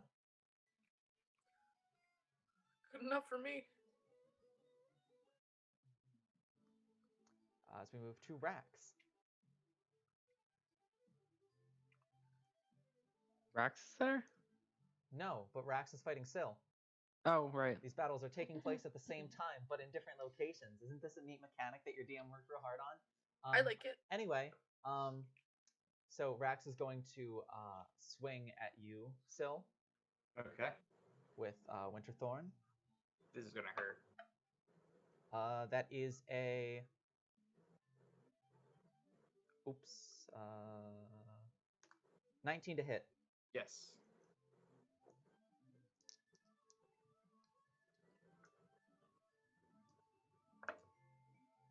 That is 16 points of damage. Broken between cold and slashing. Oh boy.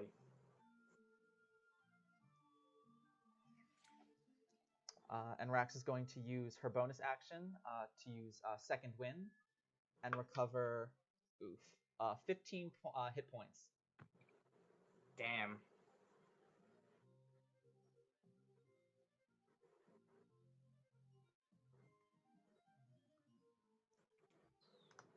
And that will end her turn. I don't think I'm gonna survive another blow with that. Arwen, you're up. Arwen, jump with me. What? Oh, okay. Oh god, don't actually. You might die. I'll just grab onto your shoulders and throw you over and come with you. It's fine. I don't know where I'm standing in relation to anyone. You are still slightly out of the room that some of the people are in. Okay.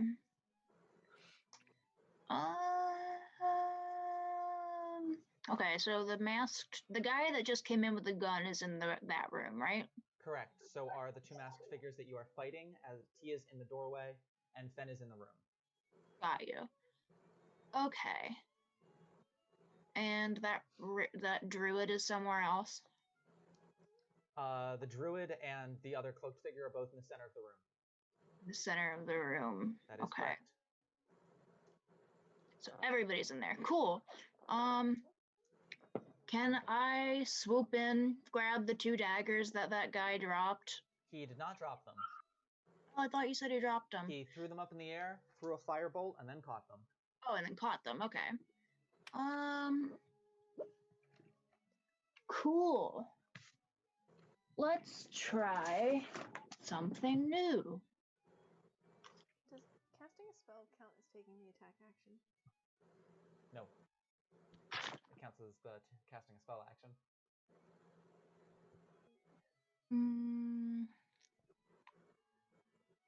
So I'm gonna target the one that was a cat because I don't think they've been hit yet. Okay. And I want to try to cast id insinuation. Got you. What does that do? You take 1d12 damage each turn if your wisdom save that turn fails. Got you. So the target needs to make a wisdom save? Yes.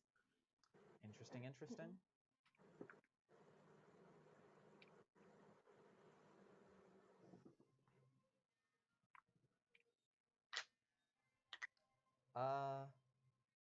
That's a 24. Damn it. Does it do anything on a success? I don't think so. Not even like half damage or something? What is the spell?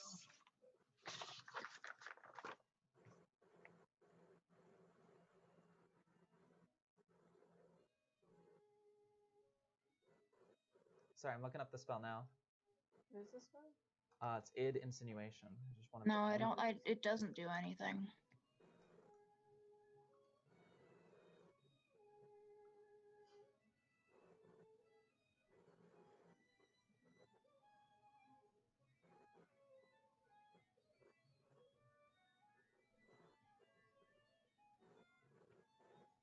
No, it doesn't do anything. Oh, that's why if it fails, it's also incapacitated, which is, man, that's fucking brutal if that hits somebody. That takes them completely out of the fight. That's a good spell. Keep that in mind for all of your future turns and battles and whatnot. Right, anything else you're doing with your turn, Arwen? Being annoyed that didn't work. I'm sorry. I guess not. All right, Kai, it's all you. Okay. Where am I in relation to Fen? You are behind T. Fen is about 30 feet in front of you. If I run to Fen, who gets opportunity attack on me? Possibly both figures if they choose to take them.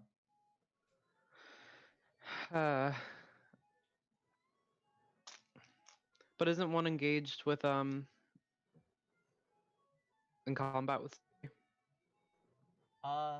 Neither of them are currently in melee range with anyone. The druid is kind of standing off away from everyone, and the second figure that was in combat with Fen was pushed off of Fen by the gun-wielding figure.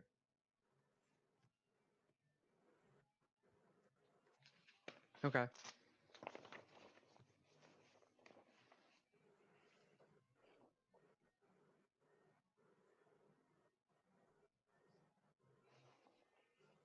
So what you doing?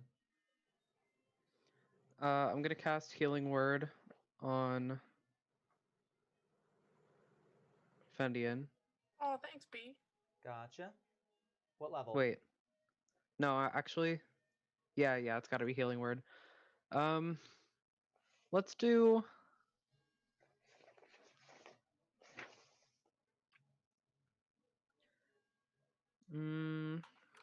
Let's do level 2. All right, go ahead and roll me 2d4 plus your Soul of the Eternum dice, and that's plus your ability modifier.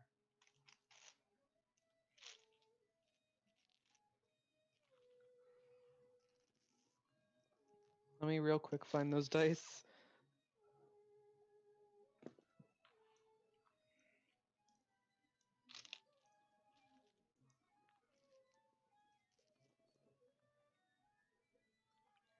So it's 2d4 plus another d4, so 3d4. Yep. And then what do I add to that? Your spellcasting ability modifier. I believe that is a +5. Okay.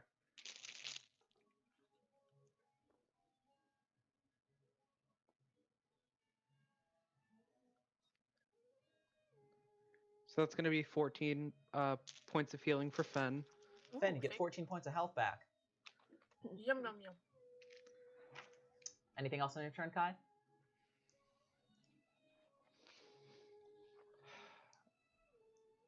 Which one is closest to me and how close? Probably about 15 feet away from you and the druid. Okay.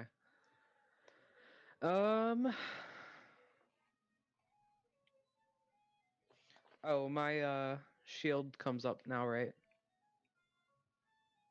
Yes, that is correct. Sweet. I'll just stick with that for now. All right, sounds good. All right, that brings us back to the top. T, all you. So immediately she's gonna be like, I'll ask again. Can any of you deal with the barrier on the door? And rush forward to the one that she already hit with Witch Bolt and attack with her staff. Go for it. As you rush forward, the figure behind the druid that has been speaking to you most of the time, upon hearing your request, goes, "Oh, if you let me take a look at it, I can probably solve that issue." Like the person we're attacking, Yeah. she just kind of like rolls her eyes. So wait, in the one I'm attacking, the masked figure's also attacking, like the gunslinger. The gunslinger appeared to hit the very talkative figure.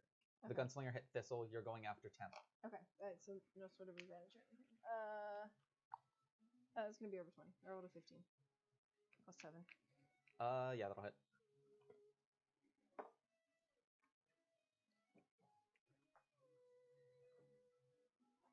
Damage with my staff. Gotcha. They take it. Unarmed strike. Go for it.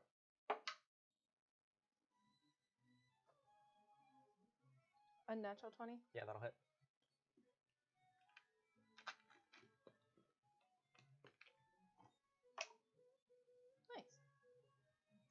Nice. 9. They take that as well.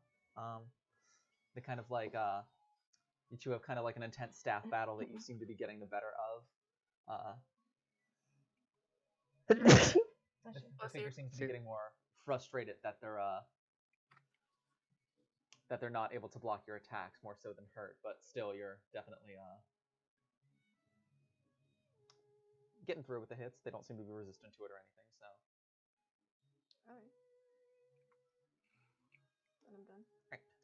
With that, we move to Sill's turn. Okay. I am going to make a attack. Go for it. 19 hits. 19 does not. Oh wait, no, that's right. No armor. Yeah, 19 absolutely hits. Rax's current AC of 11, absolutely. Okay. She's normally wearing full plate mail and holding a shield. Yeah. Oh, she does use a shield, doesn't she? Yep, she's not using it. No, her armor class is currently 9 points lower than it normally is. That's scary. Yeah, mine lowered to hold 0. I think Fenn's the one who it fucked the most. His AC is normally 15, so it's a little bit lower, but he was already kind of squishy. Yeah. That's a good roll. Now the part doing math. I believe in you. 26. Woo! You kind of like go and like strike again from the side. Another show of sparks. You're able to see like some cracks beginning to form in the barrier as everyone is like, ooh, kind of like getting like real excited now because there's. Are you under half? Yeah. So there's like heavy cracks in both of your enchantments now. Everyone is like kind of impressed this is coming this down to the wire. I'm not going to take another hit, more than likely. All right. You're not gonna do your Barty thing? Magic. So is that everything for your turn? Yep. Can't you bash her over the head with your harp? Does that count as a bardy thing? We go back to Thistle. That's why I didn't use the inspiration on our fight armor. I mean, I think it'd be pretty inspiring to see Syl slap somebody upside the head with a fucking, like, lyre, you know? I think that'd be a great motivational. T would definitely be inspired. Thistle's going to rush back up to you, Fen. Oh, you bitch. Someone I else mean, fighting, you good Thistle? comrade enemy. No, you are fighting the druid. Temp. right? Oh, okay. He is going to attempt to swipe at you with the dagger this time. Ooh, that is a 27 to hit. I think that hits. Oh You my know, god. I'd rather be a 27 than a natural 20. True. Definitely fair. The gunslinger is the one that's right by Thistle, right? They are currently standing next to Fen. They swung into the room, but they have a ranged weapon, so they do not Gotcha. want to be standing next to who they're fighting. Gotcha. Then you would be like Syl trying to fight Rax using a longbow. I debated it.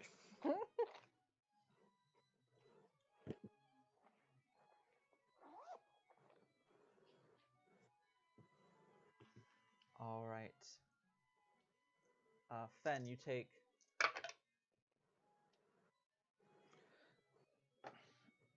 Fen, how much HP do you have, my friend? 32 minus 6. So that much left. All right. You take 24 points of damage. As the figure like slices you. Actually, wait. No, I did my math wrong. You take 30 points of damage. Oh, cool. Fendian's down. How convenient. You have 1 point of health left. No, I had The figure is purposely not knocking you unconscious. Oh, okay, great. I hate this. I hate this figure. How about that? I'm like. I don't want to be healer anymore. Yeah, the figure goes to like slice through and then kind of realizes that you're not expecting the dagger to like be coming at you, and quickly flips the dagger in their hands and kind of like strikes you like right in the clavicle with like the hilt of the dagger, and it like immediately knocks all of the air out of you. And as you go to stumble forward, the figure again reaches their arm out and kind of like catches you and just kind of like looks at you like. You can't see their face, but you can know, like, you just know that there is an exasperated expression underneath that mask as you just hear, "Come on, how many times do I have to tell you? If you fall, you're going to break things, and no one is going to be happy about that." You're ruining my outfit. There's no blood even on it. You're fine. We can clean you up a little bit before you go. Just stay here a second. And then kind of, like, turns, like, even more, like, exasperated towards the other figure. And you, oh, believe me, you and I will be having words later. God, everyone's a fucking critic. And with that, Fen, it's your turn. All right. How far away from the edge of the balcony am I? Probably like 10 feet. And how high up are we? Probably about 80 or 90 feet up. All right. Okay. So, I'm going to use my action to disengage. Okay. And then use my movement to jump off the balcony. I'm going to cast Featherfall at the start of my next turn. Are you casting Featherfall this turn? No, because I used my action to disengage. All right. So you throw yourself off the balcony, and you guys watch Fen just begin to free fall. I jump off and I go, Colette! And go what? Colette. And I yell Colette the whole way down. All right. So you are just free falling towards the ground at breakneck pace. Jesus shit. Listen, I'm gonna cast it next turn. I might get a little roughed up. We'll be fine. Everything will be fine. If not, I'd love to try Fendian pancakes. Yeah. Oh. Why would you want to try that? I mean, it's available. It's technically humane at that point. Humane? What is going on? Arwen's a cannibal is what it's coming down to. Hey, he's not a feral. I'm Yeah, I was also gonna say hoping they're that not the as same I'm race. shouting Colette, maybe somebody will hear. That's true. And I swear to God, if one of those fuckers is like, oops, let me just use my thorn whip to pull you back up. Fendian will cry. So you're about 80 feet up, just giving you all due warning. You would hit the ground before the start of your next turn. I would? I thought, I would just... Featherfall reduces your falling speed to 60 feet per round. Yeah, so I would just, like, land on my feet. It reduces your falling speed to 60 feet per round, which means your falling speed without that is significantly higher than 60 feet per round. Your falling speed without that begins at about 200 feet per round, And according to Xanathar's Guide to Everything, the terminal velocity is about 500 feet per round. So, are you telling me I should do something else? I'm simply letting you know, as your dungeon master who does not want to see you create a new character sheet, that you would splat and take 8d6 bludgeoning damage before the end of this turn. Fendian, he almost does it, and then he thinks about it, and he's like, As a bonus action, I will allow you to make a perception check while you're looking over the balcony. Yeah, you know what? I'll do that with my I'll look over, and I'll be like, it's just the lady doing math meme. 14 for perception. So you look down towards the ground and you don't see anything. You look kind of down to your right, and you see a second balcony, probably about 20 feet down to your right, with doors that are closed, and that's it. I don't think I can make that jump safely. Anything else for your turn?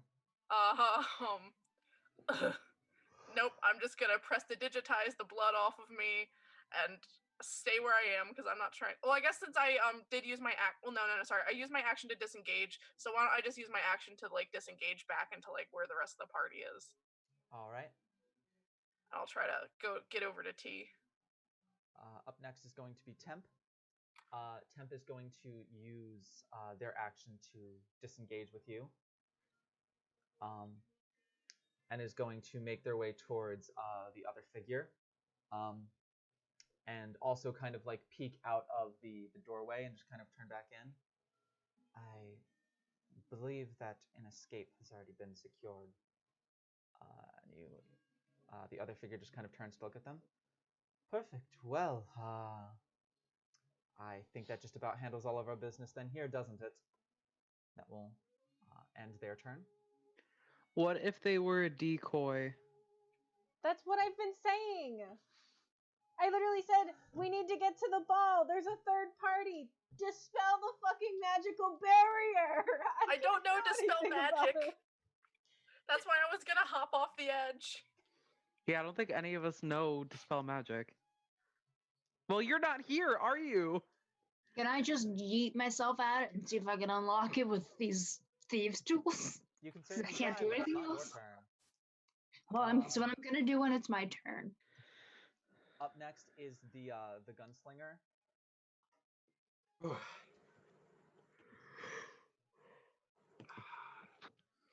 Who is going to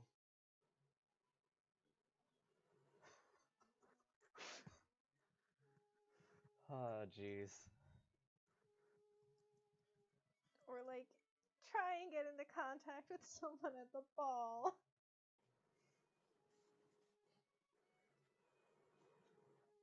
I like playing yeet themselves.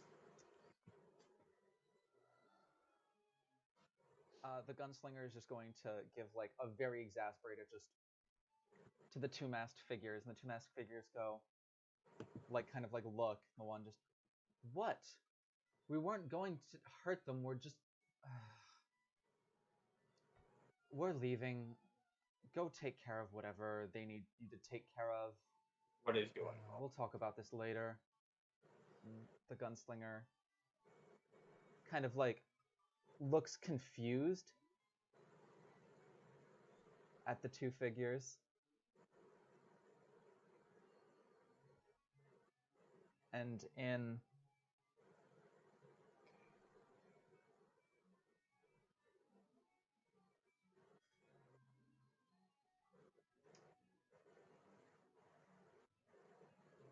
what languages do you speak again? Actually, no. Who speaks Undercommon? I do. In Undercommon,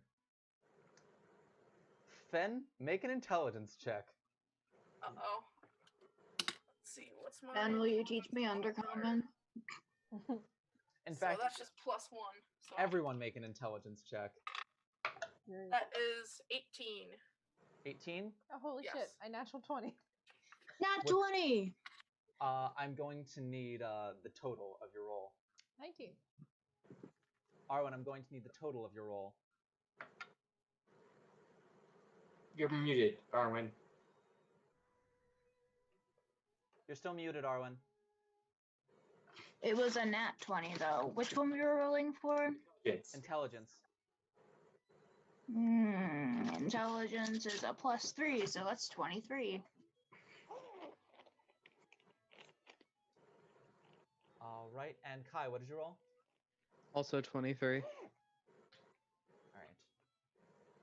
What do they Jesus have to deception? In a very odd sounding, like gruff voice, and you hear something in Undercommon.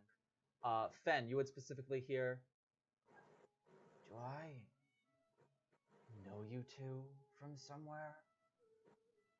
What? Ew, who said that? What? Ew, who said that? The gunslinger. The gunslinger. Oh, who's he saying it to? The Saying masked it to the people? two masked figures. Oh.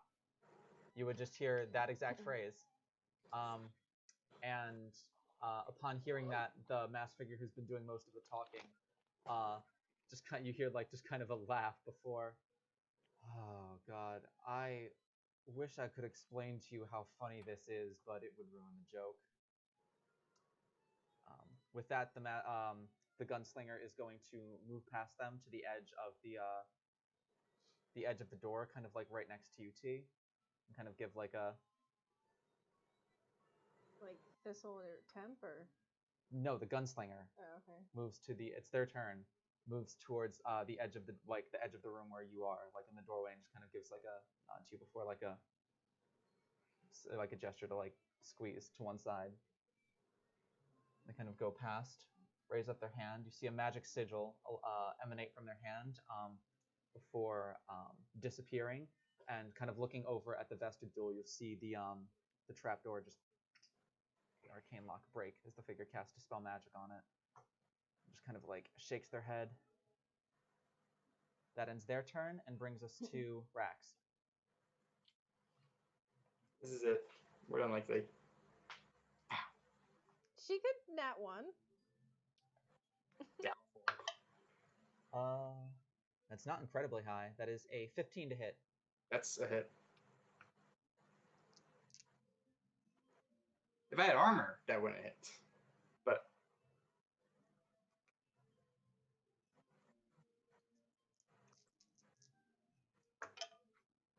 that is going to be between slashing damage and cold damage. That is 15 points of damage.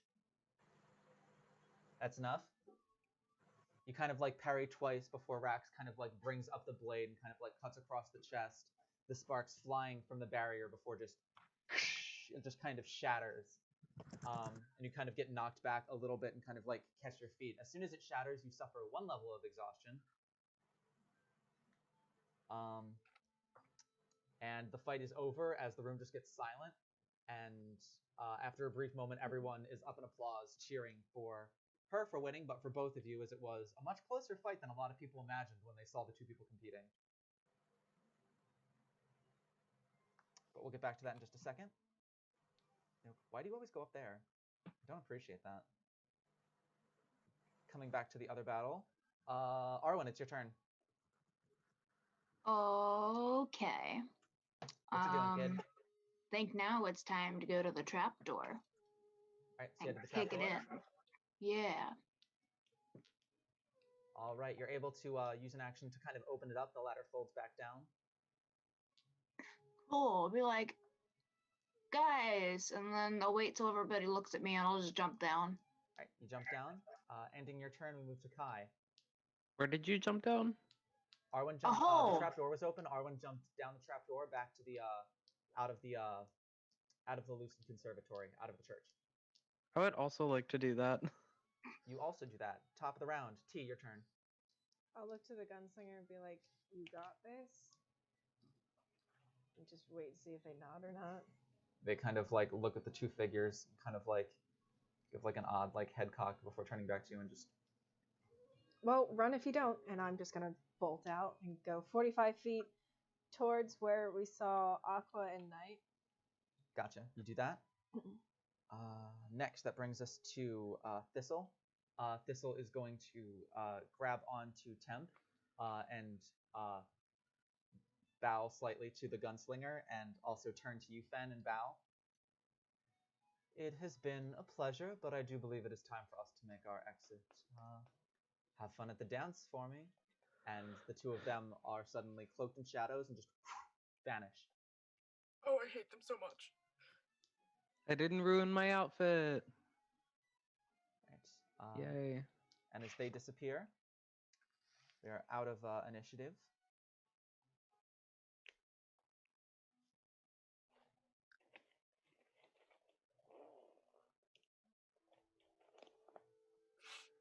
As Fen, you are now alone in the room with the gunslinger.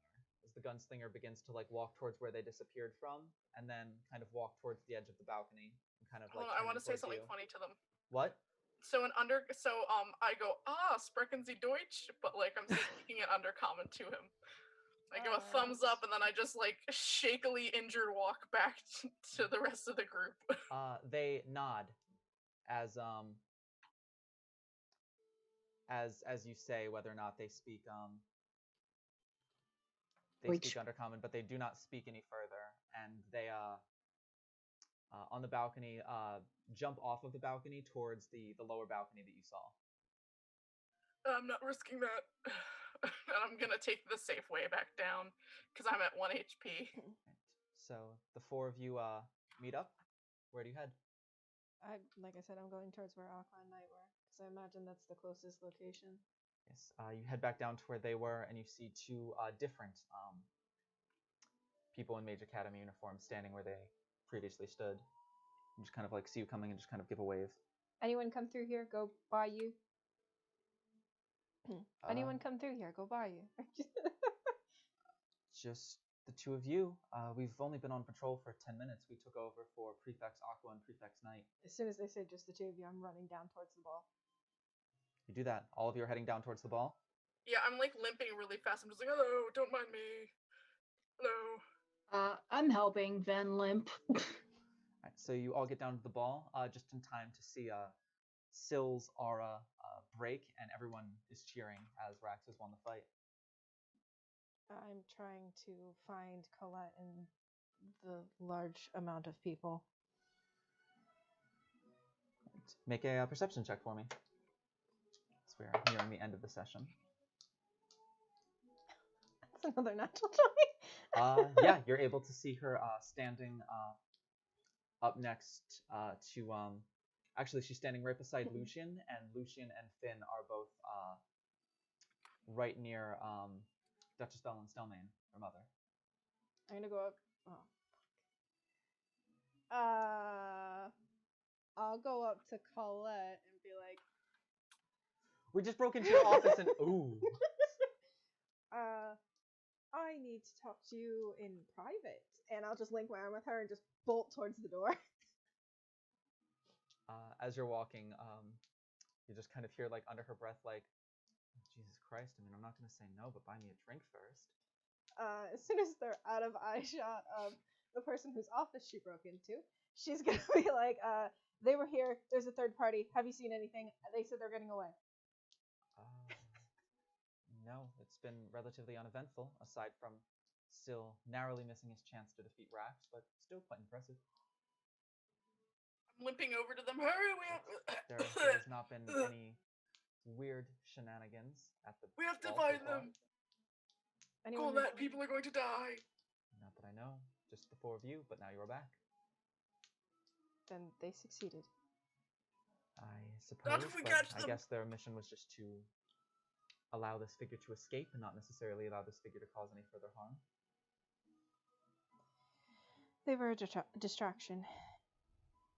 They might have stolen something, planted something, poisoned something, killed something. I will have to get a few trusted individuals to take a hard look at the palace then, but we will certainly do that. He's just annoyed. Well, I'll tell you what, how about maybe later tonight, or maybe while we're on the road, you can inform me of all that has happened tonight. Wasn't really much, but fine. Now is just not the time as we are, and she'll kind of like gesture. There's like a few people who recognize her, Colette, and are kind of like whispering as to like why she is leaving the ball to converse with this random Ganassi. It's like, this is hardly a private moment. Go. And she'll gesture towards the room. The dances have begun at this point. Syl, is there any role playing you would like to do with Rax? I think, well, because I just suffer a level of exhaustion, he would just go and wish it good luck and then just face plant as soon as he leaves the dance floor. Because, Rax something would catch you to prevent you from that and just like look to you. You know, you can't do that yet. A promise is a promise after all. you said only dance with. Indeed. And she'll kind of like lift you up to your feet and kind of like give you a slight push where Autumn will catch you and kind of like look at you expectantly. He was just like, very exhausted and nod his head because, just suffering a level of exhaustion, I would imagine is very jarring. A little bit, yeah, but Syl's used to feeling tired. You've had it worse. It's odd because though you have the level of exhaustion, your body is like not that strained and also not injured or hurt in the slightest. Well, that's what I mean. Like, it's like jarring. Like, you suffer it, but don't suffer it. Yeah. Right. So do you dance with Autumn? Yes. As the dancing begins and you shoo Colette back to the dance floor, she'll kind of take 2 steps before turning around and just offering you her hand. I should not. People know who you are and don't know who I am, and she's just like rattling off excuses. And? People will learn who you are.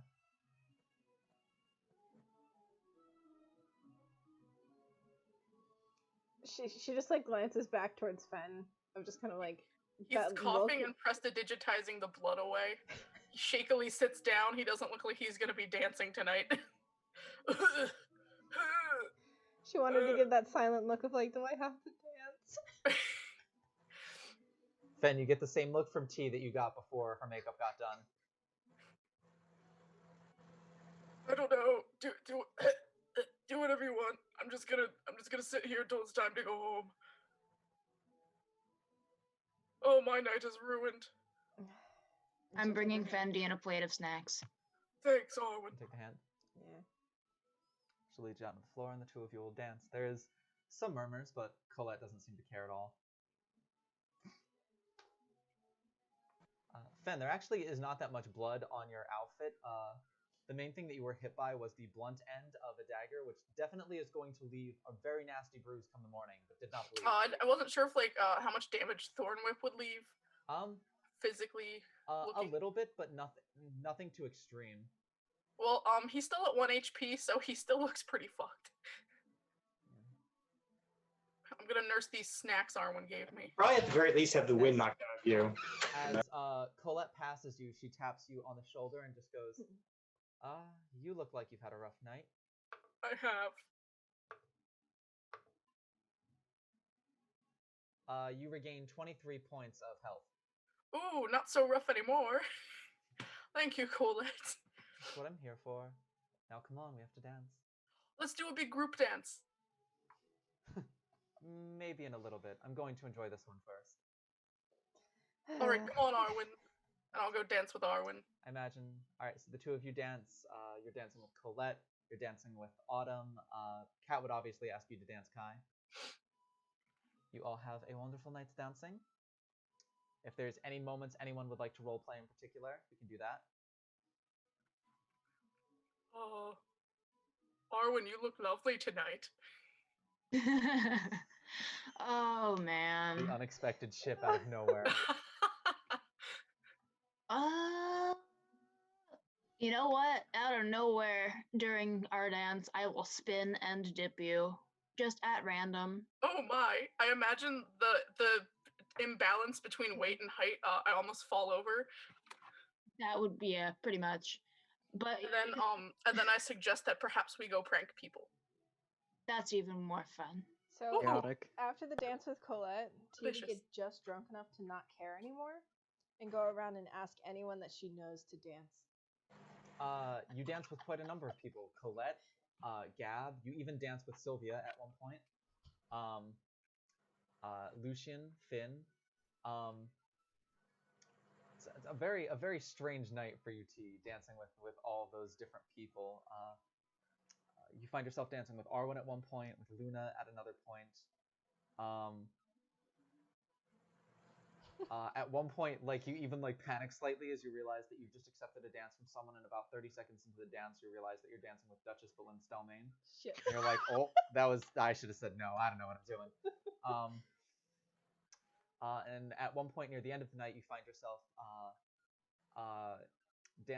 accepting a dance with Kai. And as you go to dance, the live band that is playing plays a very like slow, lovely song. Ooh. T is just gonna be like, "Oh, you can dance with Kat if you want." You're already out in the middle of the dance floor. People are watching.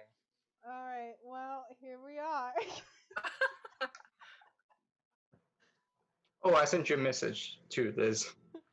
I'll just Kai I'm will jealous just you be got like to- snickering mind. the entire time, but we'll like still like dance well, you know. Despite all of her like begrudgingness and annoyance, T is a very good dancer. She has a 20 dexterity. She knows how to fucking move. I'm jealous you got to dance with Luna and Finn and Lucian and everybody that's cool. You can Oh do yeah, it. you're just stuck with poor old disgusting smelly Fendian. No, that's super fun. But there's characters that I want to interact with that I never interact with because I don't know how to interact with Well, characters. I'll say this, I don't think you're going to be dancing with Fendian for like 3 straight hours. I think you guys would dance for like 10 minutes. No, for sure. And then we'll just go start pulling like chairs out from under people who are trying to sit down. You can do it with your with our mage hands. As you do get to the Exactly. last slow dance, so you two enjoy it together, bickering but also having a good time. Syl, you enjoy it with Autumn. If there is anyone you would like to enjoy it with, you can, Fen. Oh, I'll ask Twy and Nox to have a fun 3-way dance. They both kind of like give each other weird looks because they're fucking siblings, but they're like, It doesn't have to be sexy. So is that like a Alright. 3-person grind or like a ring around the rosy? it's a little bit like a ring around the rosy. You draw some looks, but it's good natured. Grind around the rosy. Arwen, you get asked to dance by Luna, the last like slow song of the night. Yay! Hell yeah.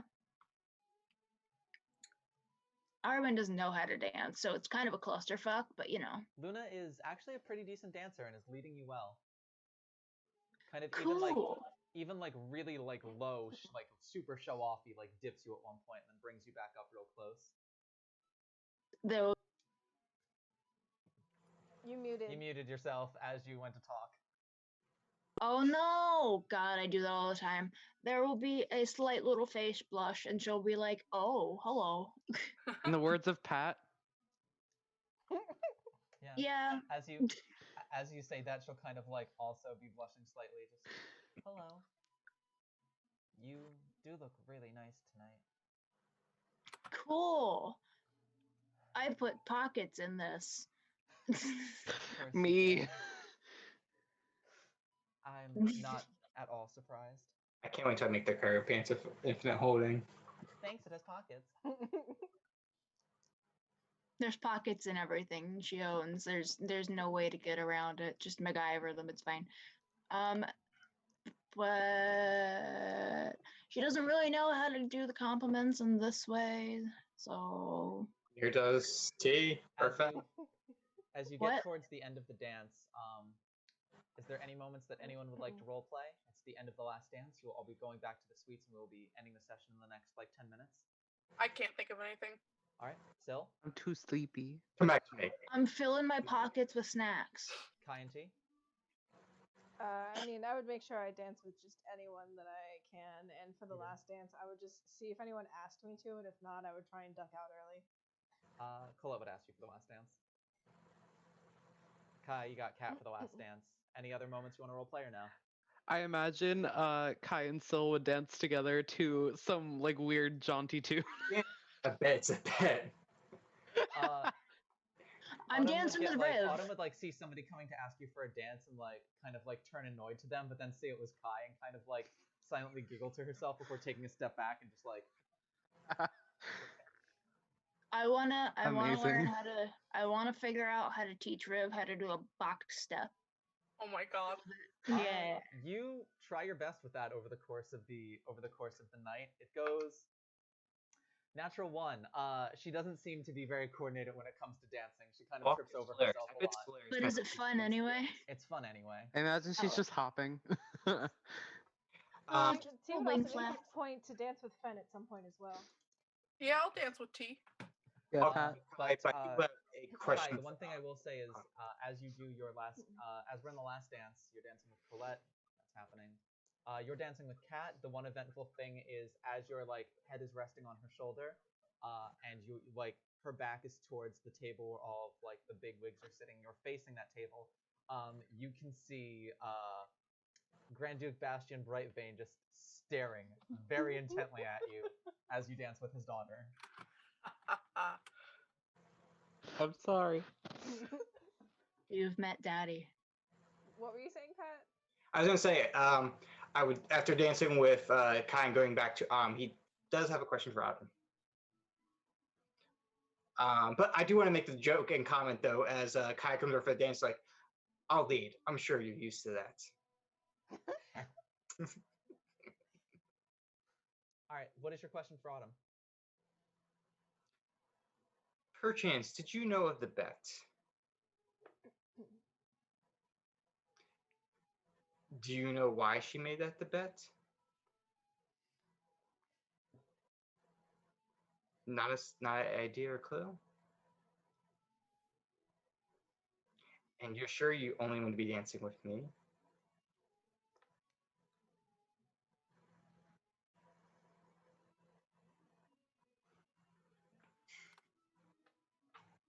When Kai and Syl dance, T is gonna swoop in and dance with Autumn. It happens. As you get to the last dance, she kind of like very gently kind of like puts her head kind of like on your chest. She can't quite reach your shoulder because she's so short. Oh. Just like holding on real close. Yeah. The last scene, as you get to the last dance, Luna would ask you, Arwen, for the last dance. Sure. And as the dance kind of comes to an end, she kind of like pulls back from you about a foot. So I can't think of a better place to do this than the middle of some place that I didn't think either of us would ever wind up in. You know, the palace and all. God, I wish you were sitting in front of me so I could throw things at you. Could I maybe kiss you? Okay, she'll kind of just like look at her for a second, like head slowly tilting to the side.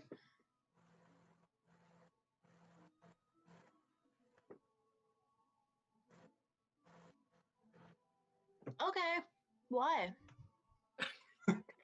Was your response okay? Why? Yeah. Just like confirmed, but why? Affirmative. She will twirl you around in like a 360-degree circle before like bringing you in close, and the two of you kiss in the middle of the ballroom. Funny enough, Fen, as you're doing your Ring Around the Rosie dance with Twy and Nox, you just hear Nox go and kind of like tap Twy on the side like real quickly. And What? You froze for me. Twy kind of like turns around and you just hear, "Oh, god damn it." And Nox to Twy goes, "Told you, you owe me 10 gold." Oh, did you have bets on it? Oh, I wish I would. I forgot to bet on Sylvanus and Rax. Oh, we've had. Are you kidding me? Half of, like 3/4 of the tower has bets on Arwen and Luna. That's been happening since day one. Oh man, I was really out of the loop. Well, I guess it's a good thing I didn't bet on Sylvanus. He kind of turns back towards Twy. So you owe me 10 gold pieces. Rax owes me 5 gold pieces. Gab owes me 10 gold pieces. Oh, you owe Colette 15 gold pieces too. And Twy's just like, God damn it. I bets on it too. Oh, I wish I had somebody dear to me to kiss tonight. Fendi and dabs at some tears. Oh, before you said You'd see Twy and Noxian look at each other, and Twy very quickly just puts her finger up to her nose, and That's just me. what Twy has previously told you that she is a lesbian. I don't mean either of you. And Nox is like, I mean, if you really want to. Oh, not either of us. Oh, never mind then. I was just kidding. Oh my goodness. But I'm with that, sorry, Nox. Unfortunately, I'm taken. fair enough. Not surprised. So as the ball comes to an end, lots of you may all react to. I would say just about everyone sees Arwen kiss Luna. I lost just the imagine bet. it's like T just like Oh, you like turn Colette so she can see it too. like as Colette's trying to like turn in the slow dance, T's just like following where they are as her Colette- body's moving. Colette kind of like follows over and just like in your ear you just hear, "Do you have any idea how much money I've just made?" I mean, I wish I could say that I didn't see that coming. Oh, it's been so obvious.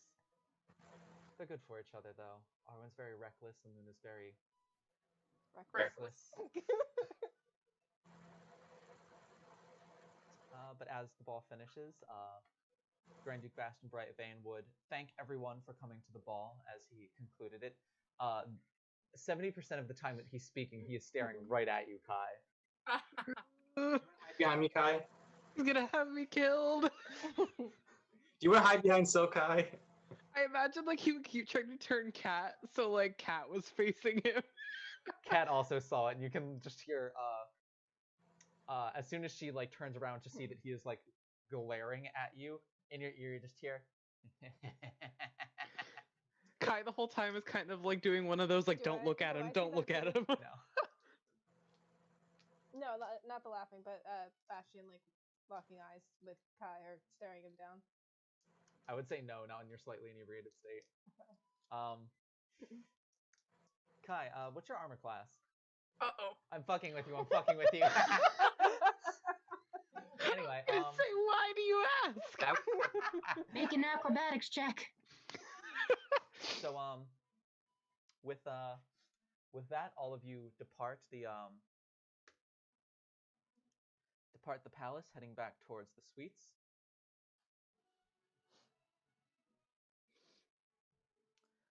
As you're exiting, point of order. The last couple of days, your messages to Lumina through the sending stone and the bracelet.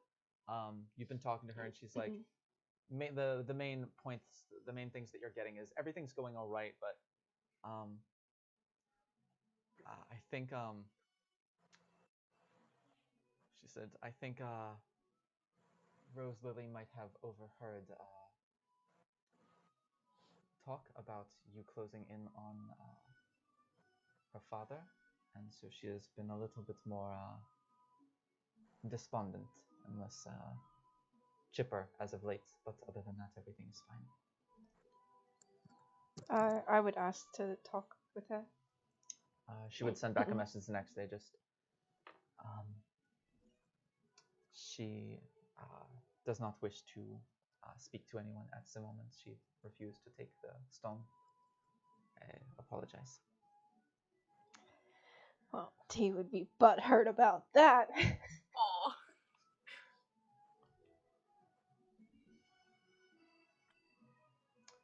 Then, like 2 days later, you would get a message first, and hear her voice of just find him, and that's it. Just like kind of grumpy, moody, little kid, just find him. Where she would respond, "I'm trying my best. I'm going as quickly as I can."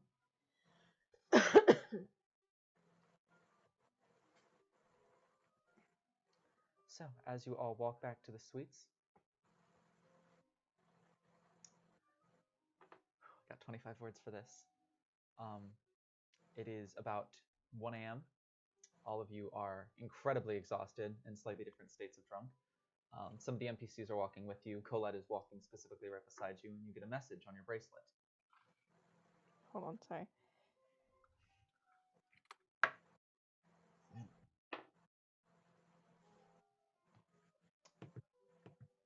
Okay. This is the last 25 words of tonight, so.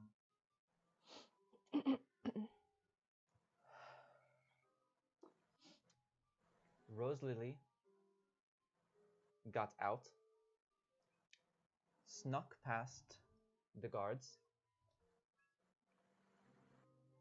outside of city, found her. She was taken. Multiple figures, dark cloaks, brown like basin, guild, in pursuit. Like the in pursuit is like slightly like out of breath as if she is currently exerting herself running. All right. Well, T immediately sobers up. What the fuck do you mean she was taken? That is why I left her with you. Any trail or completely gone. I'm leaving tomorrow. She cannot respond to you. That is how sending stones work. But you do need to say that part out loud, so all of you hear T say that. And as all of you are looking kind of concerned towards T after she says that, that is where we'll end tonight's session, where we'll pick up next week. God damn it. Ah, God, I love a good time. So that is the ball arc successfully done. Oh, also, sorry for keeping you all a little bit later than normal, but I do have some good news for you. You've all hit level 5. Oh, You level up. So make sure we'll roll some hit dice at the beginning of next week's session. For Fan and Kai and Sil, you all now have access to 3rd level spells. So congrats on that. All of you get some new magical capabilities. Arwen, your sneak attack dice moves from 2d6 to 3d6, so you're doing even more damage with it now. But yeah, make sure you know what you get when you level up, and make sure you're leveled up level 5 for when we do the rescue arc, so you guys will be a little bit stronger. So we'll get to that next session, but I think it was a good night tonight. Everybody have fun? yes. Good time. Yeah. No. Everybody aside from T have fun? Was the ball everything you hoped it would be? Yes. I had a ball. Excellent. Yep. I'm not gonna lie, one thing I was very curious about was as you guys were sneaking into the different rooms, there was like different info in every room. So I was like, what rooms are they gonna get into and what rooms weren't they going to get into? And when you guys fucked up getting into Yannick's room, I was like, oh boy, all of this stuff that they're not getting. It's very intriguing. I'm curious to see what you guys make of everything else that you found. Well, T just assumes Yannick is the one with the guild now because she didn't find anything in the other 3 rooms, and there's one of the 4, so.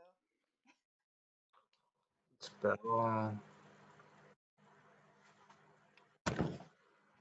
Without any further ado, I believe that is everything for tonight, so thank you for sticking with us. We have some big weeks coming up, possibly even a guest appearance by someone as we get ready for some fun fights and some interesting moments. So without any further ado, thank you all for watching. Thank you for sticking around. We love you. We appreciate you. And until next Saturday, we have been the Unlucky Few. Bye! Bye. If you enjoyed this video, please like, comment, and subscribe. We'll be live streaming starting November 9th at twitch.tv/TUFDND. If you want more content or updates from us, feel free to follow us at Twitter, Facebook, or Instagram, all at TUFDND. Links in the description below. But from all of us here at The Unlucky Few, thank you so much for watching, and we'll see you next time.